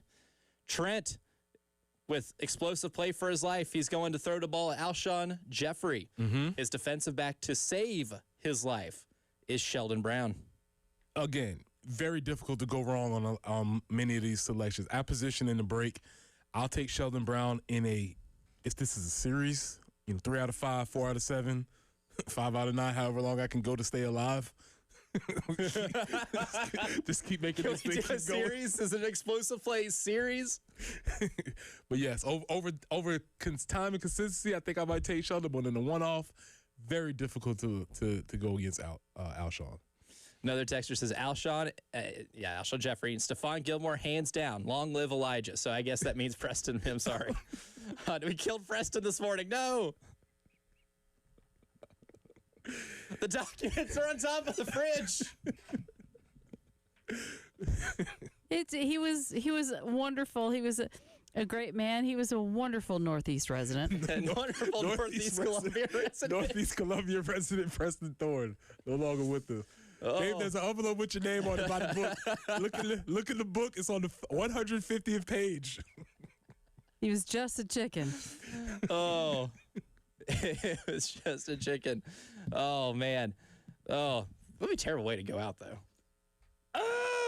No, listen, man. Roll the dice, baby. Let's go. Riverboat Gambler. Ron Rivera would appreciate it. Tommy says Sterling Sharp and Sheldon Brown. Another Sheldon Brown. A lot of people trusting Sheldon Brown with their life. I like it. I get it. I just can't forgive Sheldon Brown for what he did to Reggie Bush in the 2006 NFC divisional game. That decapitated my favorite player at the time. He would be kicked out of the league by now for that play, right? He'd be expelled from participation. Oh, the feds are on the field at that point. The feds are on the field at that point. It is getting it nasty. You got jacked up. Jacked up. Segments we can't have anymore. That one. One more. Pharaoh Cooper and Stephon Gilmore. I had Pharaoh. Now, if you're going to talk about explosives. I had him third on my list. For a lot of the same reasons I had Debo and Sterling, is just because if you throw Pharaoh the ball, he can make something shake. Now, here's the thing about Pharaoh Cooper. You have options here. If it's an explosive play and you get 15 yards for your life, are you just having him run? You put him in motion and he's going up the sideline? Are you just running a slant, having him catch it about 9 yards deep and then having him outrun that corner to the sideline and turning upfield? Also, could he just throw it to himself because he played quarterback frequently here? Have him launch it up high. It's not a bad pick. Not bad at all. We'll take more of those submissions, too. Keep them coming. 803-404-6100. In the meantime, Preston Thorne's favorite NFL team. We're going to find out over the course of this summer. I wanted to find out, though, your preference for excitement on Sundays. We've already discussed what your preference is for running the ball. That's an 8, baby. Out of 8. We've already discussed your preference for an underdog. We've also discussed your specific preference for lower scoring or higher scoring. This game preference, though, this tier, a little bit different because this tier here is what I call the competitive game tier. So as I do all of these, 8 tiers of 4 teams to make up 32. But the higher the tier is, the closer they were to 0 in point differential, one way or the other, meaning on average, their games are going to be a little bit closer. Now, if you go to like a tier 1, those are the teams that are the furthest away from 0 in point differential, whether it be good because you're blowing teams out, or bad because that team is getting blown out. Either way, those games on Sunday basis, not as thrilling. So Preston Thorne, on a scale of 1 to 8, what is your preference for excitement in terms or competitive games on a week-to-week basis? I'm here for the entertainment. And consistent with the way I've been picking, I don't want to max this out. So I'm going to go with a 7 here. A 7. So in Tier 7, we have the Green Bay Packers, the Kansas City Chiefs, Keeps happening. the Tampa Bay Buccaneers, and the Los Angeles Chargers. Ooh. Well, we know the Packers are out by contractual agreement because we want to keep the family together. So we know the Packers are unless they come up multiple times, we'll try to avoid that. Well, especially because of the fact that their uniform colors are similar to that of a garbage company. So, it's just another reason to avoid it. The Green Bay Packers, brought to you by Waste Management. Correct. Kansas City has come up a couple of times here. I do like the narrative of the comeback kids. Got one more left in us. Can't count us out. I like that idea. Also, you open me up to the concept of the Chargers. That is the second time they have appeared. It's the second time the Chargers have appeared. So I like where this is. I like where this is heading. This is also the second time the Chiefs have appeared. So that is another multi-time appearance here. That's the first Packers appearance here in terms of the match list. And I believe that is the first Buccaneers match. Last year you did match the Buccaneers a few times. Yes. But so far we have 4 teams that you have matched with multiple occasions. The Seahawks, the Vikings, Chargers, and Chiefs. I like where this is going. This is heading down a solid path. The Buccaneers might also be out because Baker Mayfield is my mother's sworn football enemy. So if Mama Thorne is not on the Baker Mayfield bandwagon, it's going to be really hard to justify that selection. That'd be tough. And sometimes we watch games on Sundays and I can't be cheering for Baker, the Baker boy, as she refers to him. The Baker boy. I like that. I think we should only refer to him from now on as the Baker boy. So what you're telling me is Mama Thorne is not watching this new season of Quarterback on Netflix with Baker Mayfield in it. That might be a way to sway her one way or the other. I'm not sure. It'll either warm her up to the idea of Baker Mayfield, or she'll be so repulsed by it, then the hatred's even further. Yeah, I might have to propose that. I've only seen clips. I've had the show recommended to me, but I have only seen clips so far. Fascinated by it. Never watched a full season of one of those. Her 2 sports enemies are Baker Mayfield and Jimmy Butler. You know what? Fair. Absolutely. Me, Mama Thorne, anti-Jimmy Butler propaganda. I will spread anti-Jimmy Butler propaganda forever. If the NBA season gave me any type of fuel for a take, it's that Karl Anthony Towns and Andrew Wiggins were the winners that Jimmy Butler thought he was. The whole time. As shown. The whole time. Evolution is key in sport. We'll also keep taking your submissions for explosive play of your life. Because it's a passing play, it's got to be 15 yards. Which receiver are you picking? Which defensive back are you picking in Gamecock history to stop the opposing receiver from getting that 15 yards for your life? But coming up next, though, there was one conference championship game last year that was controversial because it featured a 7-5 team by way of a 5-way tie for second place. What's this conference's solution to keeping that from ever happening again? Well, it was discussed at their media days, and we'll reveal to you what that plan is next here in the early game.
803-404-6200. It's the Firehouse Subs text line. First, we got an invitation for you, Preston Thorne. Will wants to formally invite you to the Los Angeles Rams. And to entice that decision, he says that they suspect a special announcement on July 23rd that may include Aaron Donald returning. Well, first and foremost, thank you for the invitation. I appreciate the formality of that. I will address it. I will address this with the same formality that it deserves.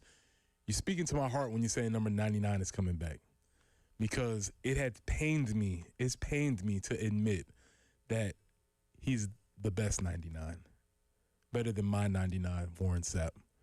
It's tough to admit it, but it's a fact. And that's what it is. It's tough. And I would love to see that dude play again. So I understand that I am taking that invitation seriously. All right. We should put it on the match list, maybe. Maybe if they start getting some matches, it's something that can push it over the top. Now, another texter says, give me Andre Goodman as my cover corner because he was a dog and very underrated.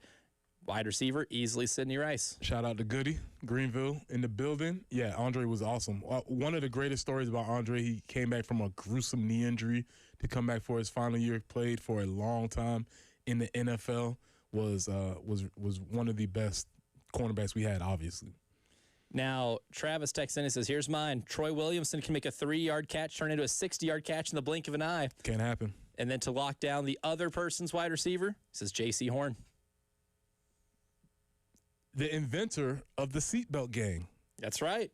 Made a dance craze that went all around the country. It's part of football lore. It is. The seatbelt gang. So, yeah, if you created the seatbelt gang, you could obviously lock somebody down. That was my original pick when we were going through this exercise. But then when you pick Deebo Samuel, and I know if I had to live, I had to stop Deebo Samuel. I'm like, okay, I need more of a tackler than a lockdown corner per se. And Troy's a great pick, but I would say for the opposite reason, because I'm just going to run hey, Troy, run fast. And I don't think that we don't have anybody that can keep up with him. Lightning fast. Yes. Hey, just be faster than everybody else on the football field. The ball will find you. The problem is can I have a quarterback that can throw it far enough for him? Because you can just keep going. Yeah, and this is a replacement level quarterback. Just your average quarterback. What if he got Troy, he runs past him and he underthrows him? And that's how you beat your fate. I'm like, hey, the quarterback's coming with me too. Hey, buddy, you don't deserve to live now either. You're coming with me. Troy's running down the field. He got a beat. And it's just, or just severely overthrown. Oh, yeah. And, Elijah Campbell, your quarterback is Joe Milton. Oh, my God. The ball's not going to be in the stadium. And it hits a fan. Elijah is off to the firing squad. Elijah, be there in 5 minutes. No. That's funny. No, I didn't get to pick the quarterback. No. Can we do a redo? The ACC wants a redo in terms of how they do their conference championship games. Because this past season, they had their regular season number 1 seed, which is clear, Virginia. Then they had 5 teams tied for second. And then with the metric of conference opponent winning percentage, Duke got to represent in the ACC title game. Duke was 7-5. And that almost kept Miami out of a college football playoff. It didn't, but not because of the ACC's own doing, because the committee decided that game against Notre Dame at the beginning of the season meant enough to put Miami in. I have no problem with that. However, my problem is with the ACC making it go down to fate, right? Chance. Because the winner would get, in theory, an auto bid into the college football playoff. If you're one of the 5 ranked highest conference champions, well, Duke ended up beating Virginia, and Duke was behind Tulane, so they were not able to get into the college football playoff. And James Madison, they're behind both of them in the rankings. But in order to try to fix this, Preston Thorne, the ACC during their media days announced a new tiebreaker policy for the championship football game. Now, the number 1 tiebreaker will still remain to be head-to-head. This is for reporting by Andrea Adelson on ESPN.com. The ACC said No team will be, quote, overly rewarded or penalized based on number of conference games it plays, because some teams will play 9 games, some teams will play 8. That's not confusing at all. And when head-to-head matchups cannot separate tied teams, the ACC will use team success ranking provided by Sports Source Analytics as a way to reward the team with the strongest body of work. Thumbs up or thumbs down, Preston Thorne? Thumbs up, I guess. I guess. Yeah, because I don't know what this analytic is. I don't know what goes into it. What is this some sort of secret formula that anybody's privy to? Do we know what this is? Or is it a vibes analytic? It's just beep, beep, beep. I'm the computer, and I say Miami is better. All right, they said it. Miami's in the championship game. Sorry, Duke.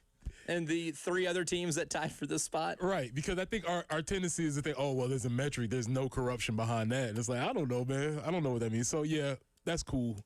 I guess. Commissioner Phillips, can you tell us what the computers told you? Yeah, we consulted the computer this morning, and it said, beep, beep, boop, boop. Miami deserves to be in your title game. Beep, beep, beep.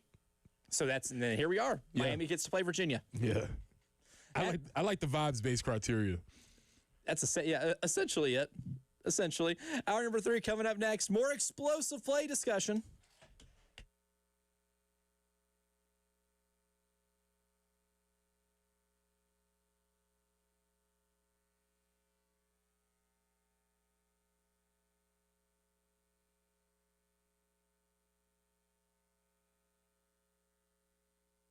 Press here for the good folks at Integrated Media.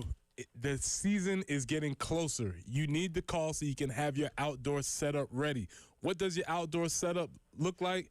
Sonos outdoor speakers for TV and music. That way you can watch the game, listen to music, outdoor, on your patio, on your porch, wherever your setup is, getting ready for the oncoming season. The folks at Integrated Media can help you get set up with controlling all your devices from just one remote, or home theater setup, which is adjusting your thermostat, monitoring your security systems.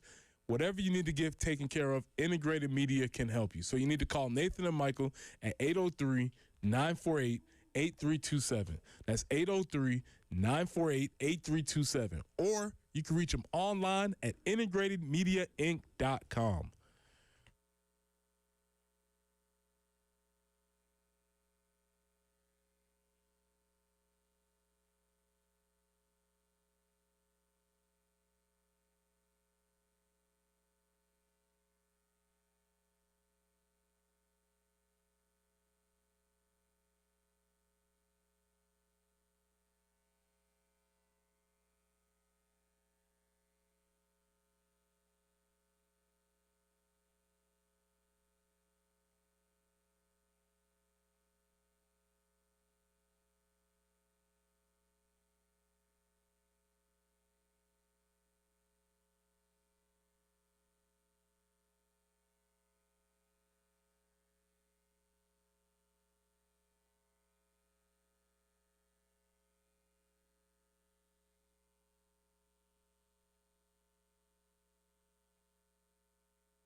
Marshall Street at West Avenue, an accident there. Also, you can find one I-26 eastbound at St. Andrews Road.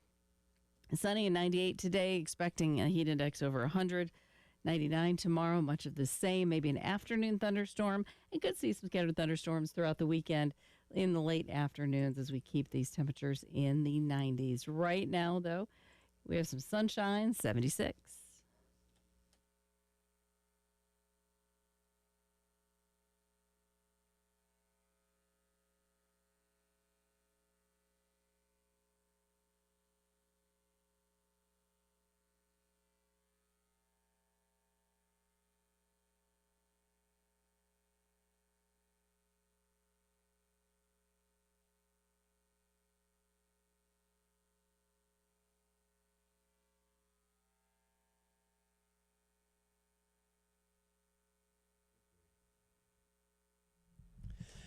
The early game, third and long hour, starts right now. I'm Elijah Campbell. He's Preston Thorne. She's Jen Jensen, our man Randy Young in the video production room here at Studio 803.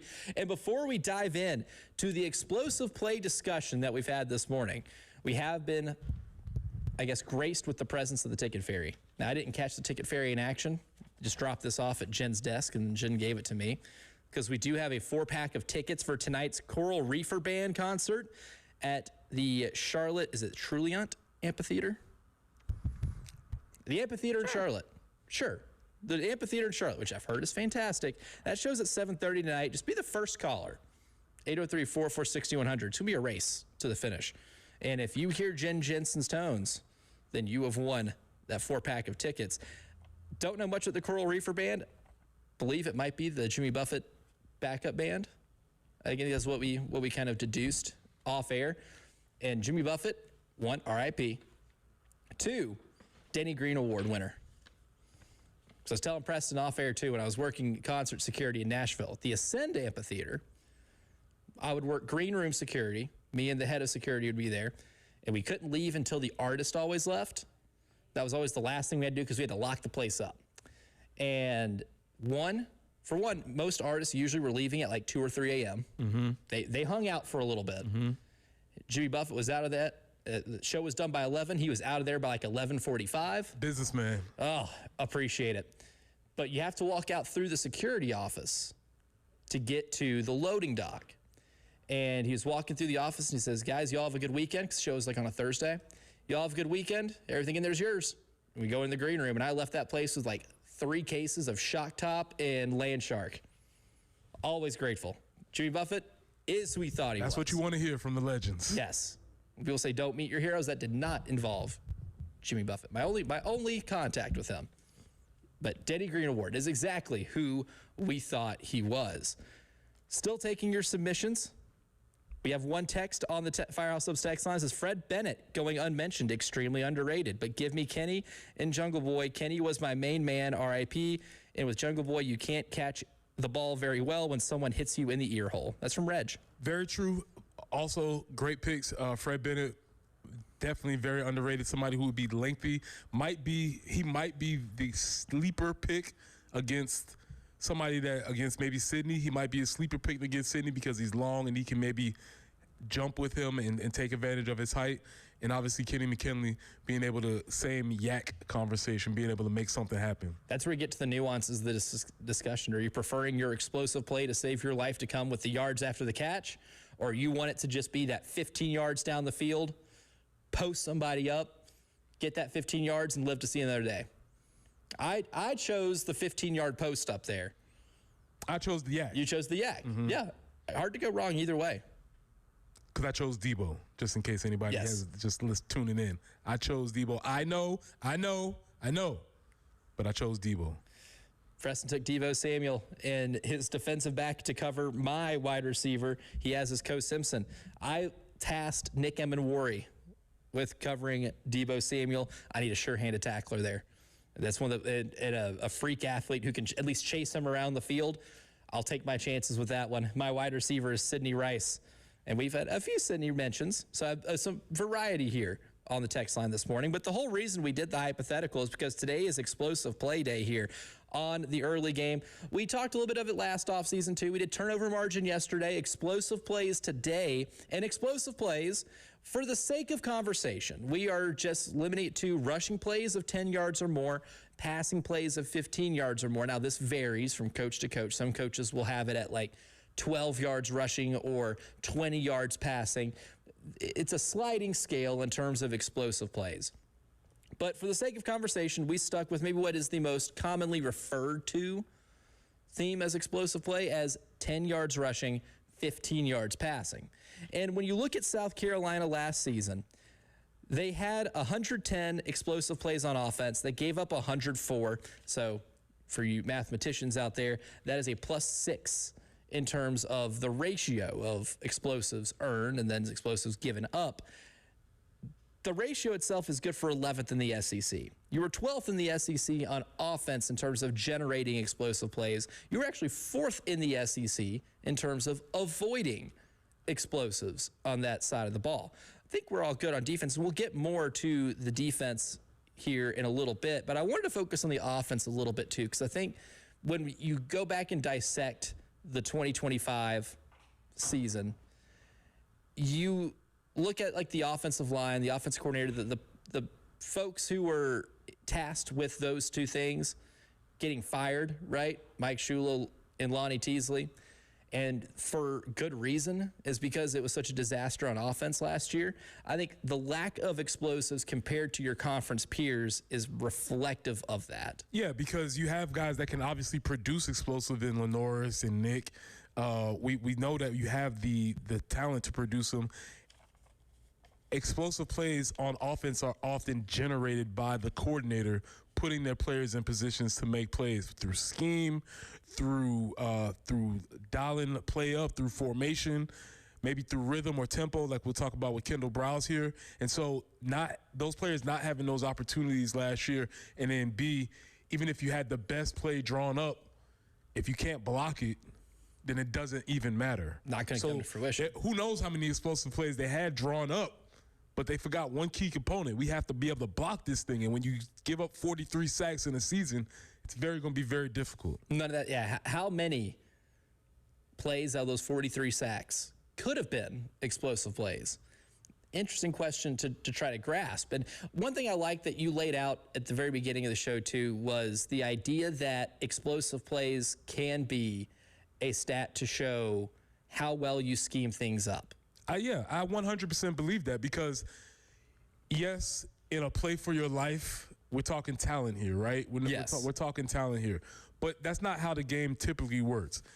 Talent is usually the last part of an explosive play equation. More than likely, an explosive play is going to come from a misalignment or a misassignment. And you as the offensive coordinator, you have the ability to put defenses in positions where they're making those plays. I'll go back to 2021, I believe, and this is one of the two times I think I've seen Clayton White sort of gets in a spin zone a little bit, and it was by Kendall Browse, and he was just formationing him to death. He found something.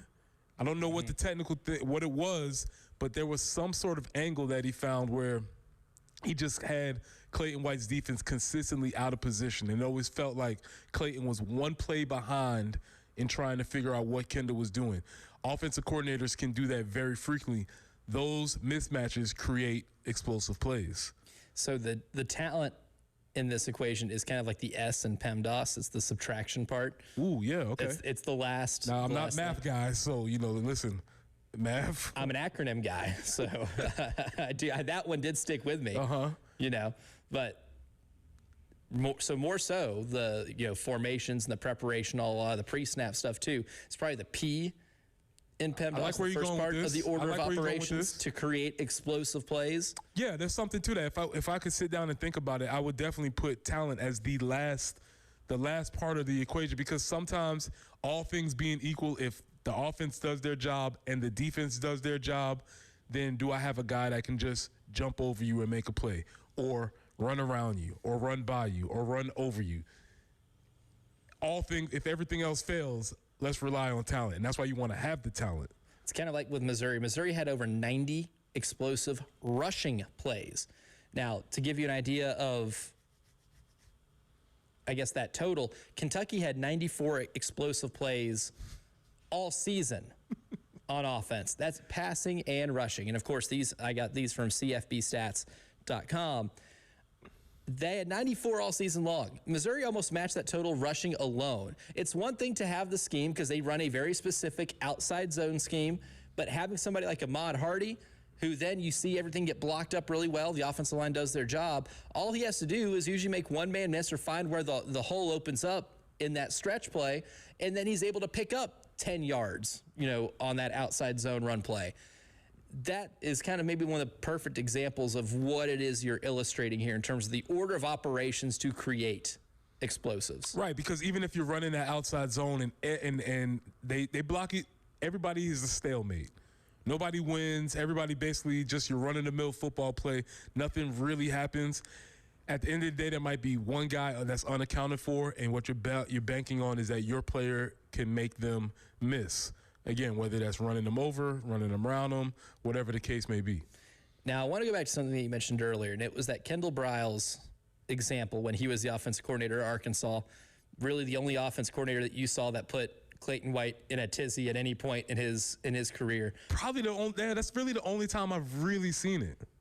Yeah, and maybe the Graham Mertz game, the Florida game, he kind of had him a little off sorts. But honestly, that the only time I've really seen Clayton White feel like his wheels were spinning was that against Kendall Briles, that one game against Arkansas. But here's the good news, Preston Thorne. That man's now calling plays for South Carolina. You don't say. I like that. I think that's where I'm heading with this now. What's the Kendall Briles effect going to be on that 110 number? He was 110 last year. The number that you're good enough defensively to have a top 5 defense in the SEC in terms of avoiding explosive plays. Now, when it comes to Kendall Briles and that offense, if you're looking at that offense and you say instead of it being 110, if you were even middle of the road in the SEC in explosive plays, let's just do Texas, right? Texas was 9th in the league in offensive explosives this year at 140.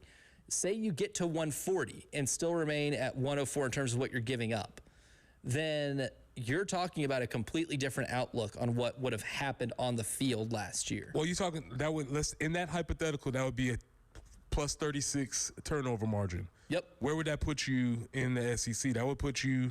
We have some of the numbers that would put you in a solid company. Oh, correct? plus 36 would make you 5th in the league. Vanderbilt was at plus 36 this year, and they won 10 games. I'll trade that. I'll take that. Right. So yes, I do believe because of the Kendall Briles scheme, because of the Kendall Briles tempo, because of his just play calling acumen, you will see the level of explosive plays increase. Maybe not by that number, but I will go on the record and say that it will be higher. We will experience more than 110 explosives on offense this year. And that means more fun in the stands. Oh, for sure. Because explosive plays are fun, regardless of how they happen. They are fun. And that's the thing. Even in a 12-game season, that's just 10 explosive plays a game would get you to 120. And even, it may sound like a lot on paper, but if you just had 120, that's only good to be, you would still be 12th in the SEC because Oklahoma was 11th at 124. I don't see why you can't average 10 of those a game. Again, it's just 10 yards, gain of 10 rushing the ball, gain of 15 passing the ball. With what Kendall Briles does and what I've seen him do in this league too, especially at Arkansas, that's maybe the perfect example.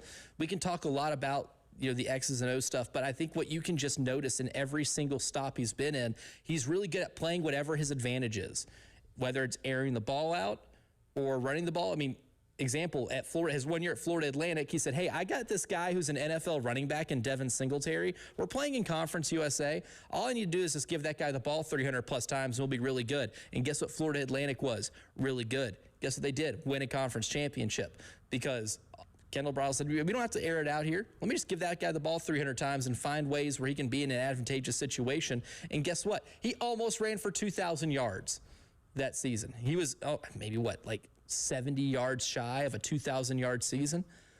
I think that speaks a lot to his acumen as an offensive coordinator. And when we're talking about explosive plays, that's the type of, approach you need to have to be able to put up more points on the board as well, and do so by being able to be a threat to go deep and make a play happen at any given point of a football game. Absolutely. You want to be able to give your players more opportunities to let their talent shine, and that's where this scheme and style of offense really comes into play.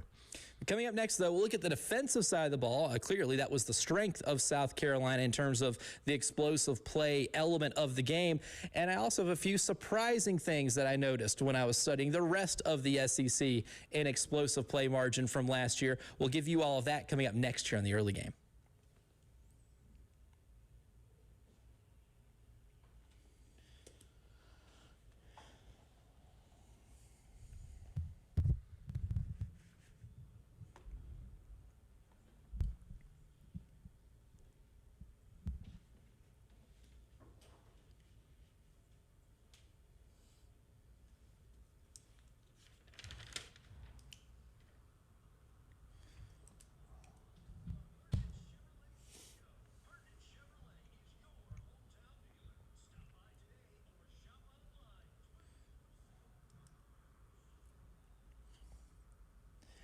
I want you to listen to me all the time, but if you are a business, a school, university, nonprofit organization, I really want you to listen to me right now, because it's important to be able to promote your brand or outfit your team or do whatever you need for your next event.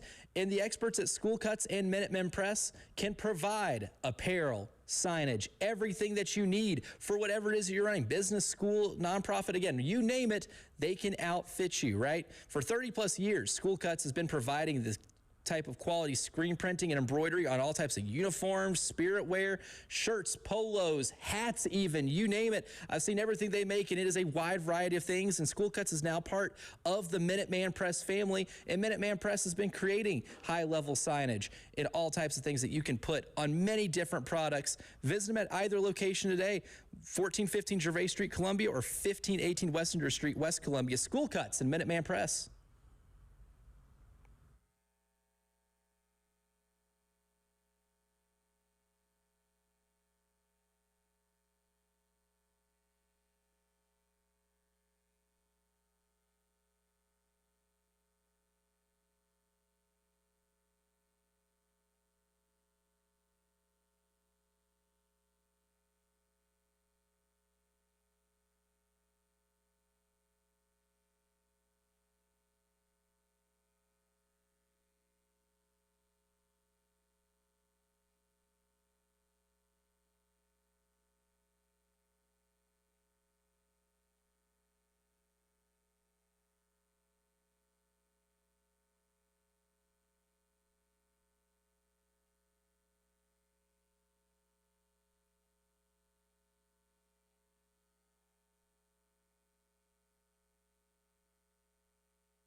I-26 eastbound at St. Andrews Road, we do have an accident there. Be careful. Also, I-26 westbound right there at I-20, an accident in progress. And Marshall Street at West Avenue.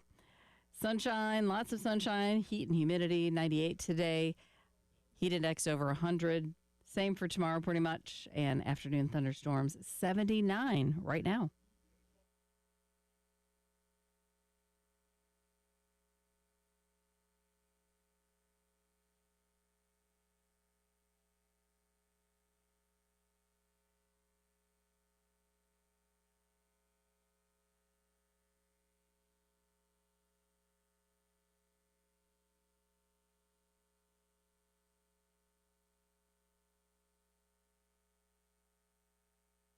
Yeah, getting explosive plays, big deal on offense. Equally as big of a deal, though, to not give them up. That is how you win explosive play battles, right? And if you want to look at an example as to how important that is, Preston Thorne, you want to take a wild guess at who number 2 in the SEC was in explosive plays created last year? Explosive plays created. Well, earlier I guess Texas, and you said they were 9th. 9th. I did find out that Ole Miss was number 1. Yep. I don't know who number 2 is. It'll be Arkansas. 2-10 That's Arkansas. Right. You did say that. That's right. Had 172 explosive plays on offense last year. But big but here. They gave up the most in the SEC. They gave up 153 explosives on defense. Also, he's a scoundrel, but Bobby Petrino's dialing him up. Oh, you want to score 40 points a game? I got your guy. He's a scoundrel, but he can dial him up. When I wrote all this down yesterday and I'm looking at it and I'm like, this has to be like a math error. And I went back, no, it's not. So to reiterate, they had the second most explosives, but also gave up the most. And that leads you to 2-10. Yeah. It leads you to losing a 45-42 slugfest to Texas A&M. A&M had a really good defense, and Arkansas tore it up in that game. Taylor Green tore it up. Also, they were minus 11 in turnover margin. You give up 150-plus explosives on the season. You turn the ball over 11 times more than you create turnovers. You can find yourself being 2-10. That must have been a maddening. That leads to the coach got fired. Shout out to Uncle Sam. Always in our hearts. Yep. That's a maddening experience as a fan. I would say even a dizzying experience. Yeah. Don't go to the bathroom or don't go to the beer stand. You might miss an 80-yard touchdown, rushing or passing. They did it both. They chucked it all over the yard, and they ran the ball all over the place. But the defensive part's a big part of this, and I think that's an ideal example as to why explosive play margin really matters. And for South Carolina, your saving grace was that what kept you from being at the bottom of the SEC was that your defense was the 4th best in the SEC last year at avoiding explosives. Yes, you might give up some yards here or there, but you're not giving up some of those chunk plays that do plague other teams, right?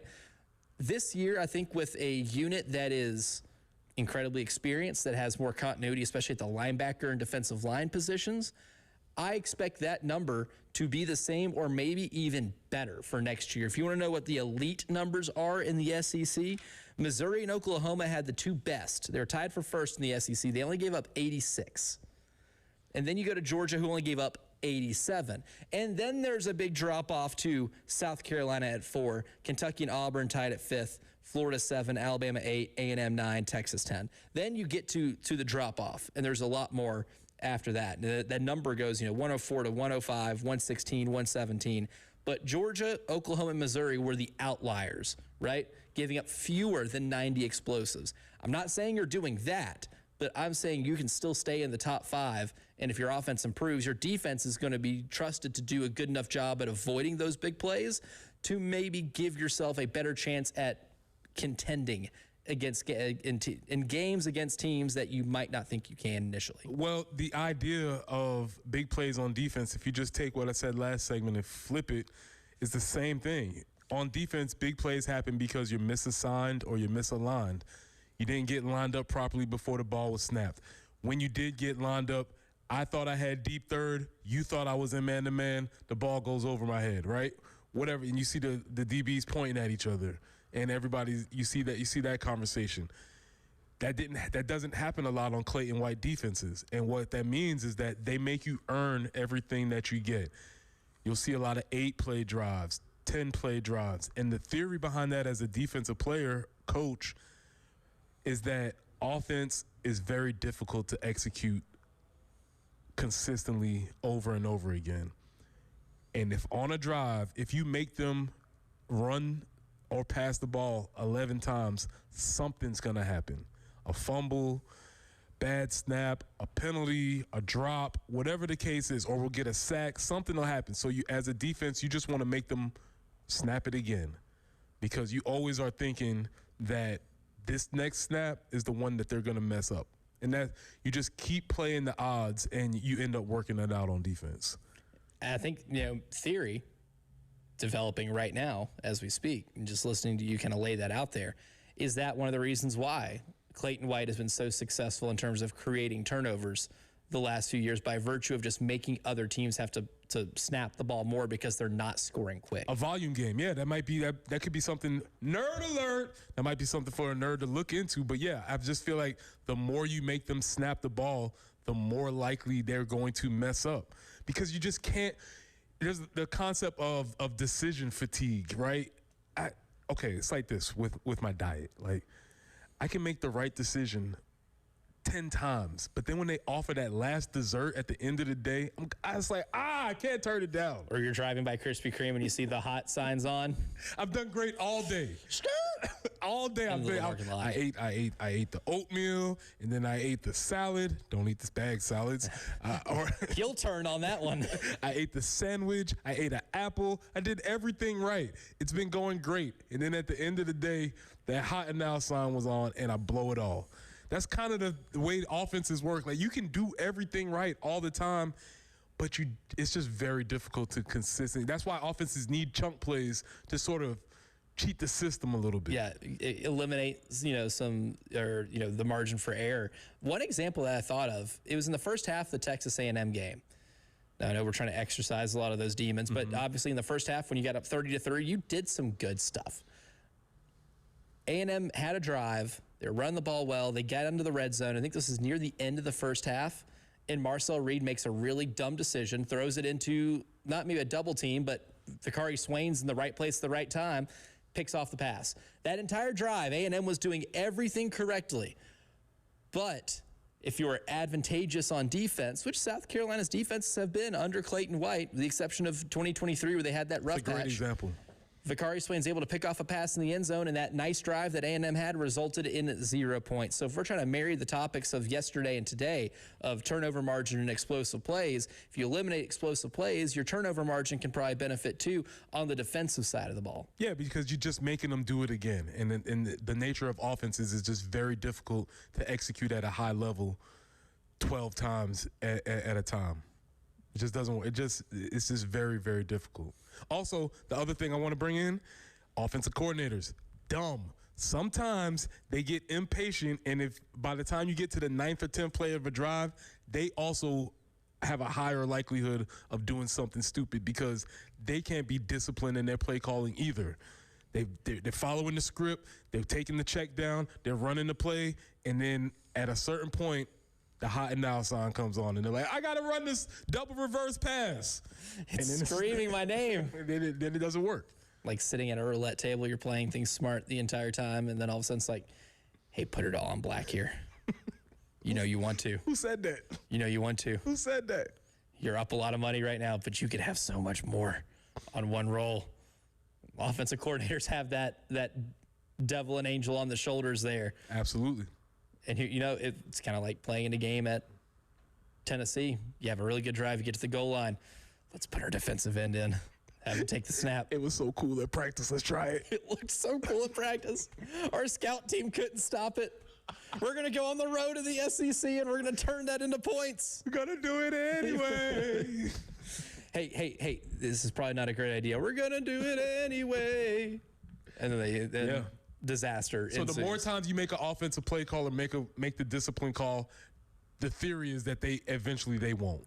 And it works with quarterbacks too. Yep. College quarterbacks can be immensely talented, but all the stupid hasn't been coached out of them yet. And if you give them more chances for that stupid to show up somewhere in the drive, You have to make that happen. Now, this isn't stupid. This is silly because we have the Corley Pool Solutions Checkered Flag Challenge coming up next, featuring Reggie Anderson, Oh, our oppressor in the contest. by God, that's Reggie Anderson's That's music. Reggie Anderson's music. Reggie's going to take some victory laps with us and make some picks coming up next.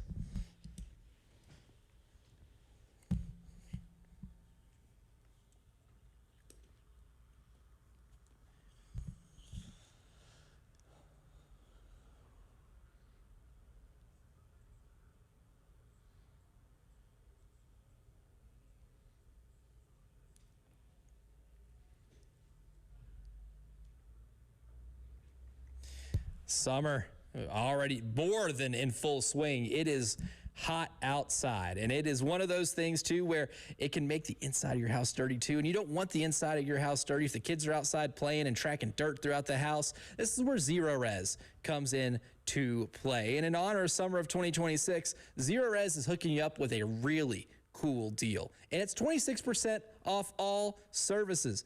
Air ducts, 26% on that. Need those carpets clean because the kids are dragging stuff throughout the house? You can get 26% off that. Upholstery, tile, and grout, of course. Also, 26% off those too. All you got to do is use promo code SUMMER when you book online at ZeroResColumbia.com. Just know Zero Res, spell it forwards or backwards, it's the right way to clean.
I-26 eastbound at St. Andrews Road. Still working an accident there, as well as I-26 westbound at I-20. Killian at Faro and Marshall Street at West Avenue. It's gotten a little bit busy out there. It's going to be hot again today and really into the weekend. 98 today, 99 tomorrow. Heat index triple digits for the next few days. Maybe some afternoon thunderstorms starting tomorrow and through the weekend. But it's warming up already this morning. We are sitting at 79.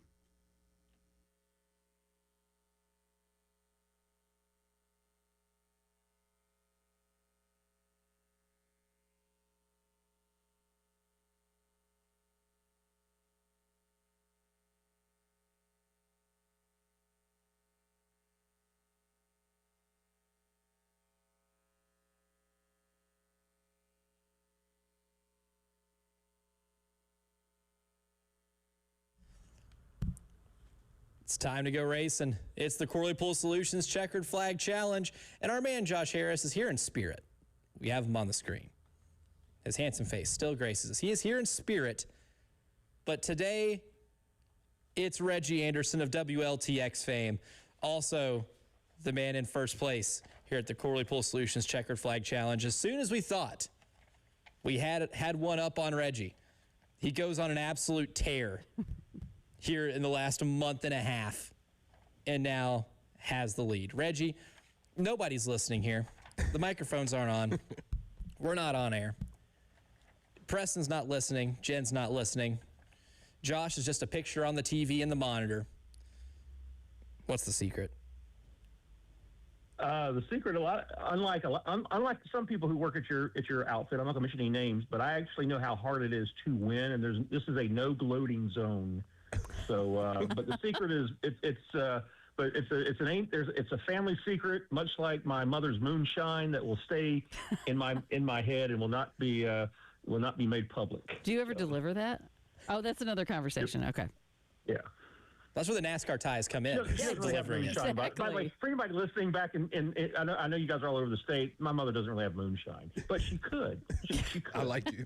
In theory, if she did, Reggie would know the recipe. Wink.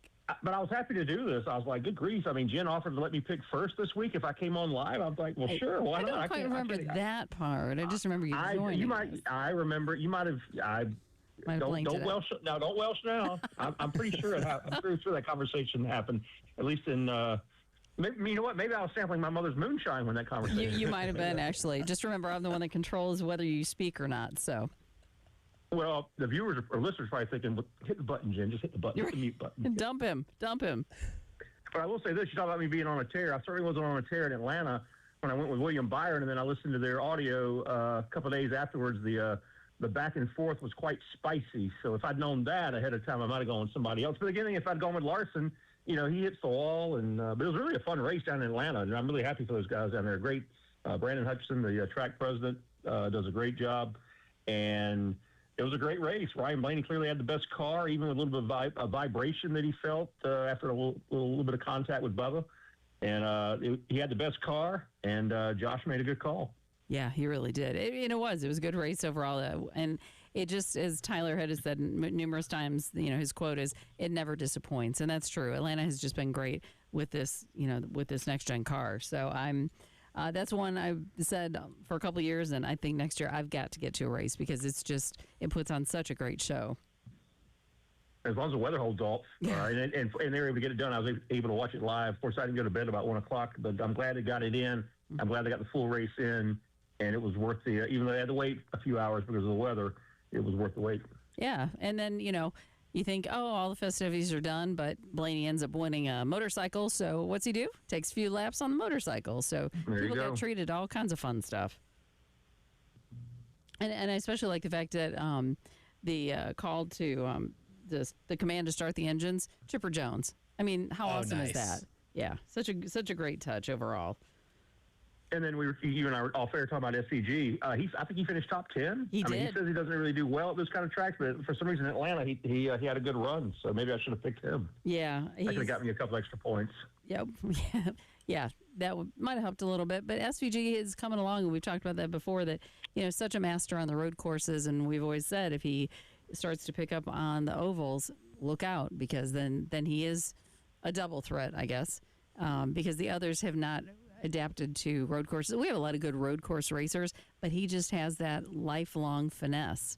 That's all he's known. So he just has extra steps that just the others haven't quite figured out yet. So he is going to. I don't know. Right now, I just kind of wonder, will he contend for a championship? I think he's championship material in a few years, but we'll see. Well, one of his pit crew members is former South Carolina State linebacker Marshall McFadden from Lamar. So when they go to Darlington, it's a home game for Marshall. So yeah. So that could be actually extra fun. Good so to know. what are we looking forward to as far as at North Wilkesboro? They have not actually been there. It's really the first points race, points paying race since about 1996.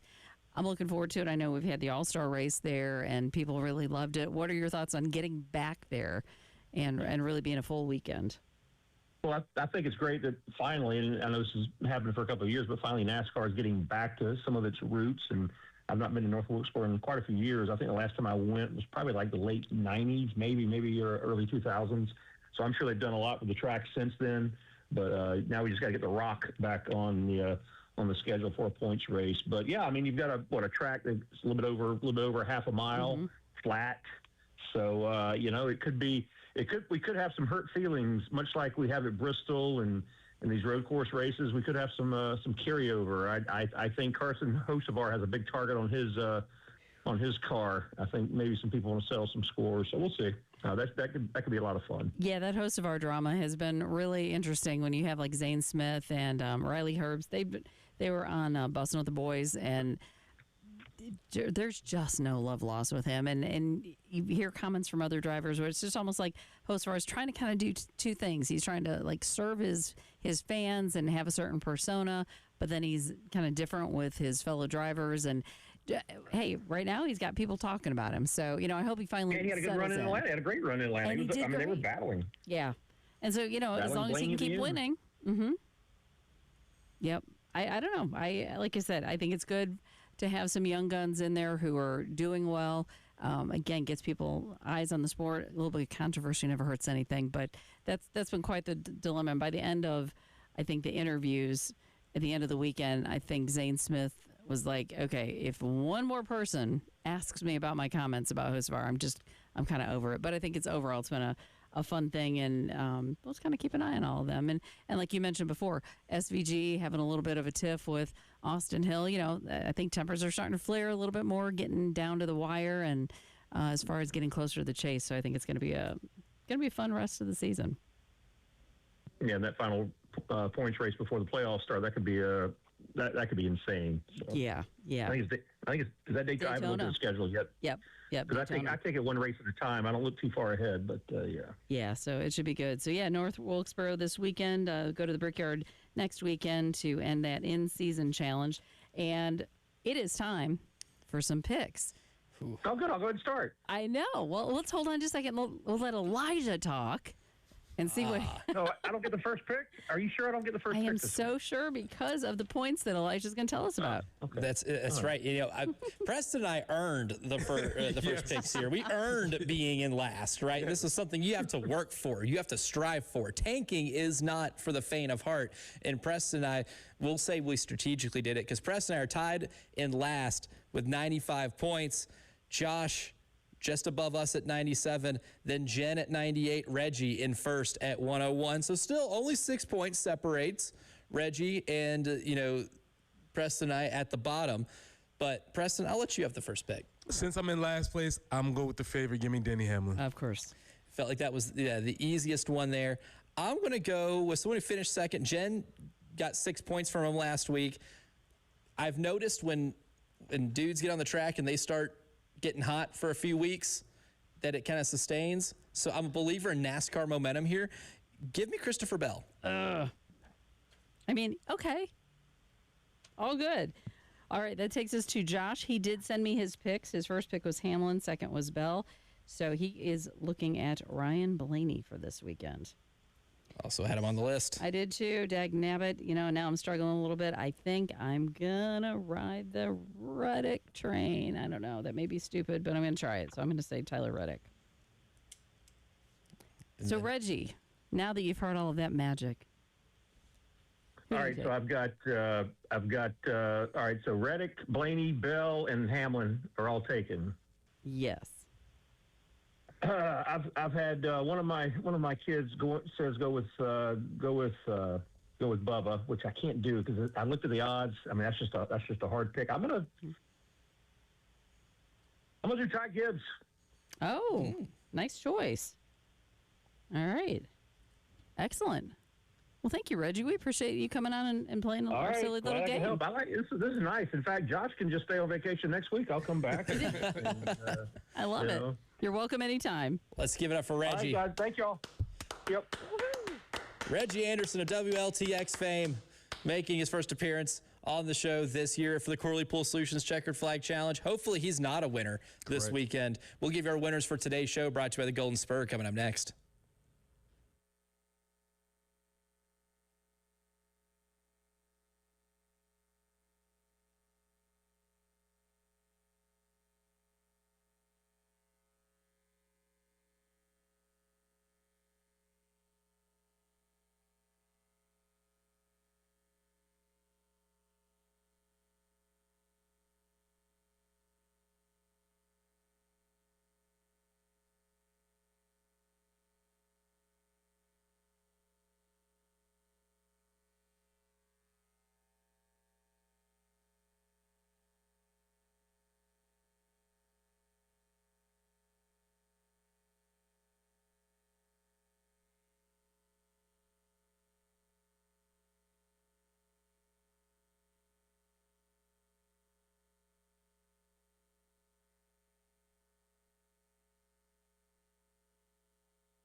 And every day we give you our winners of the day show, brought to you by the Golden Spur.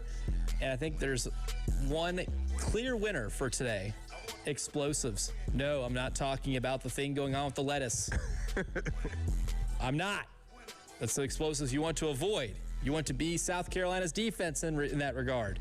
Limit those explosive plays. But it's explosive play day here on the early game.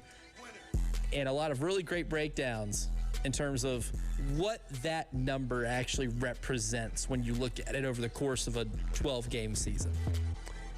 The idea that you want to make them make decisions on a continuous basis is really the crux of why you want to limit explosive plays on defense. Because you don't want to – explosive plays are cheat codes for offense. Yes. They get a chance to get further up the field without having to make another play, and that's what you want to eliminate. And when it comes to Kendall Briles, too, the usage of tempo to do that, too. Can create explosive plays, but it may make a 6-play drive that would have an explosive play in it that would lead to a score feel a little more tiring than just a normal 6-play drive at a normal tempo, too. Something I was kind of thinking about as well, that, one thing with if you want to go back through Kendall's lineage here, his father's offense at Baylor, the offense that's basically what Josh Heupel does at Tennessee, what Alex Golesh kind of does at South Florida, now at Auburn, is that they will spread the field out. They want to run plays quickly, and they will have a lot of drives that are 6-play drives that end up in a touchdown. But a normal 6-play drive and normal tempo, maybe not as exhausting as having to get to the line of scrimmage and constantly have to play up tempo. So you still maybe have the physical effects of a long 12-play drive, but shortened it to where you can run more plays with the course of the game. Jen, can I get a clip here? Can I get clip number 10? Because this is going to be my winner that I hope to hear very frequent and very early and often this year. Lenore Sellers, Bama crowding the line of scrimmage. Jaden Sellers goes behind him in motion. Lenoris backs up, throwing post route. He's got a man there. Caught. Touchdown, Carolina. Touchdown, Nick Harbor. Nobody going to get the big guy from 54 yards out. Nobody was going to get the big guy. Hope to hear that very often. One of the ways that we can get a lot of explosive plays is just, Nick, go deep. I love that play. Draw it up. It's one of those things, too, that when you look at this offense and you're previewing different teams throughout the year and you look at rosters, especially with all the turnover we have in today's college football, it's easy to look at it and say, all right, well, how is this team going to get explosive plays? Where is it going to come from? Pretty easy with South Carolina. Hey, you have a quarterback with a strong arm. You have a wide receiver that's faster than everybody on the field. Go deep. And even in a year in which you only generated 110 explosives, something that was good enough to rank you 12th in your 16-team league on offense, one easy button that you had to create an explosive play was throwing the ball deep to Nick Harbor. And that's one thing, if you want to improve that number, be able to utilize that skill set to your advantage. Yeah, we have to create more opportunities for you to be able to do that because, as you said, you have these unique talents. Now you want to put the system in place that allows them to take advantage of it.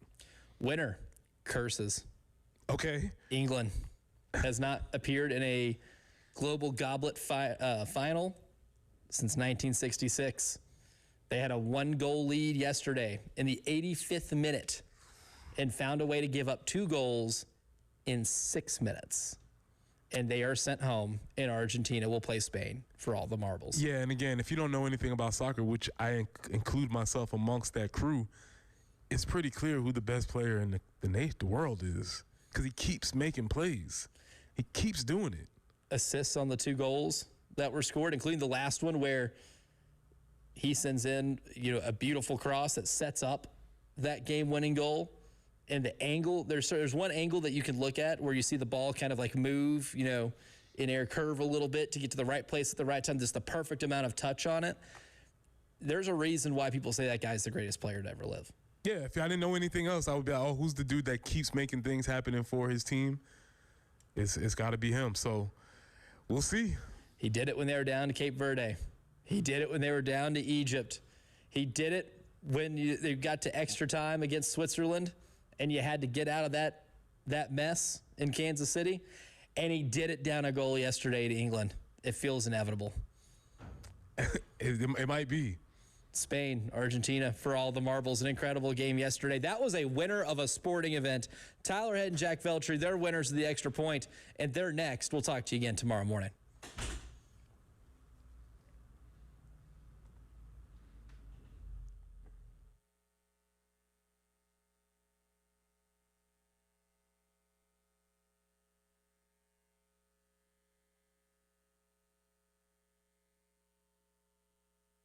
If you're not really feeling like a winner because of your situation when it comes to personal income or business tax issues, well, John Ecton and his team at the Ecton Law Firm, a team full of winners, can help you win in that scenario. Look, it's a team sport like almost anything else. It's hard to get out of that IRS maze by yourself. I know myself specifically, not equipped to be able to handle that. You need some friends along the way who have had experience. John Ecton and his team at the Ecton Law Firm have the experience needed to get out of that type of predicament. And they have the proven local solutions that have helped thousands of families and businesses just like yours escape that IRS maze. Again, doesn't matter if it's a personal income tax thing or you're having trouble with your business and business tax. John Ecton and his team at the Ecton Law Firm are here for you, and it all starts with a free consultation. 803-771-9800. That's the number to call, or you can always hit them up online too at ectonlawfirm.com. That's ECTON lawfirm.com.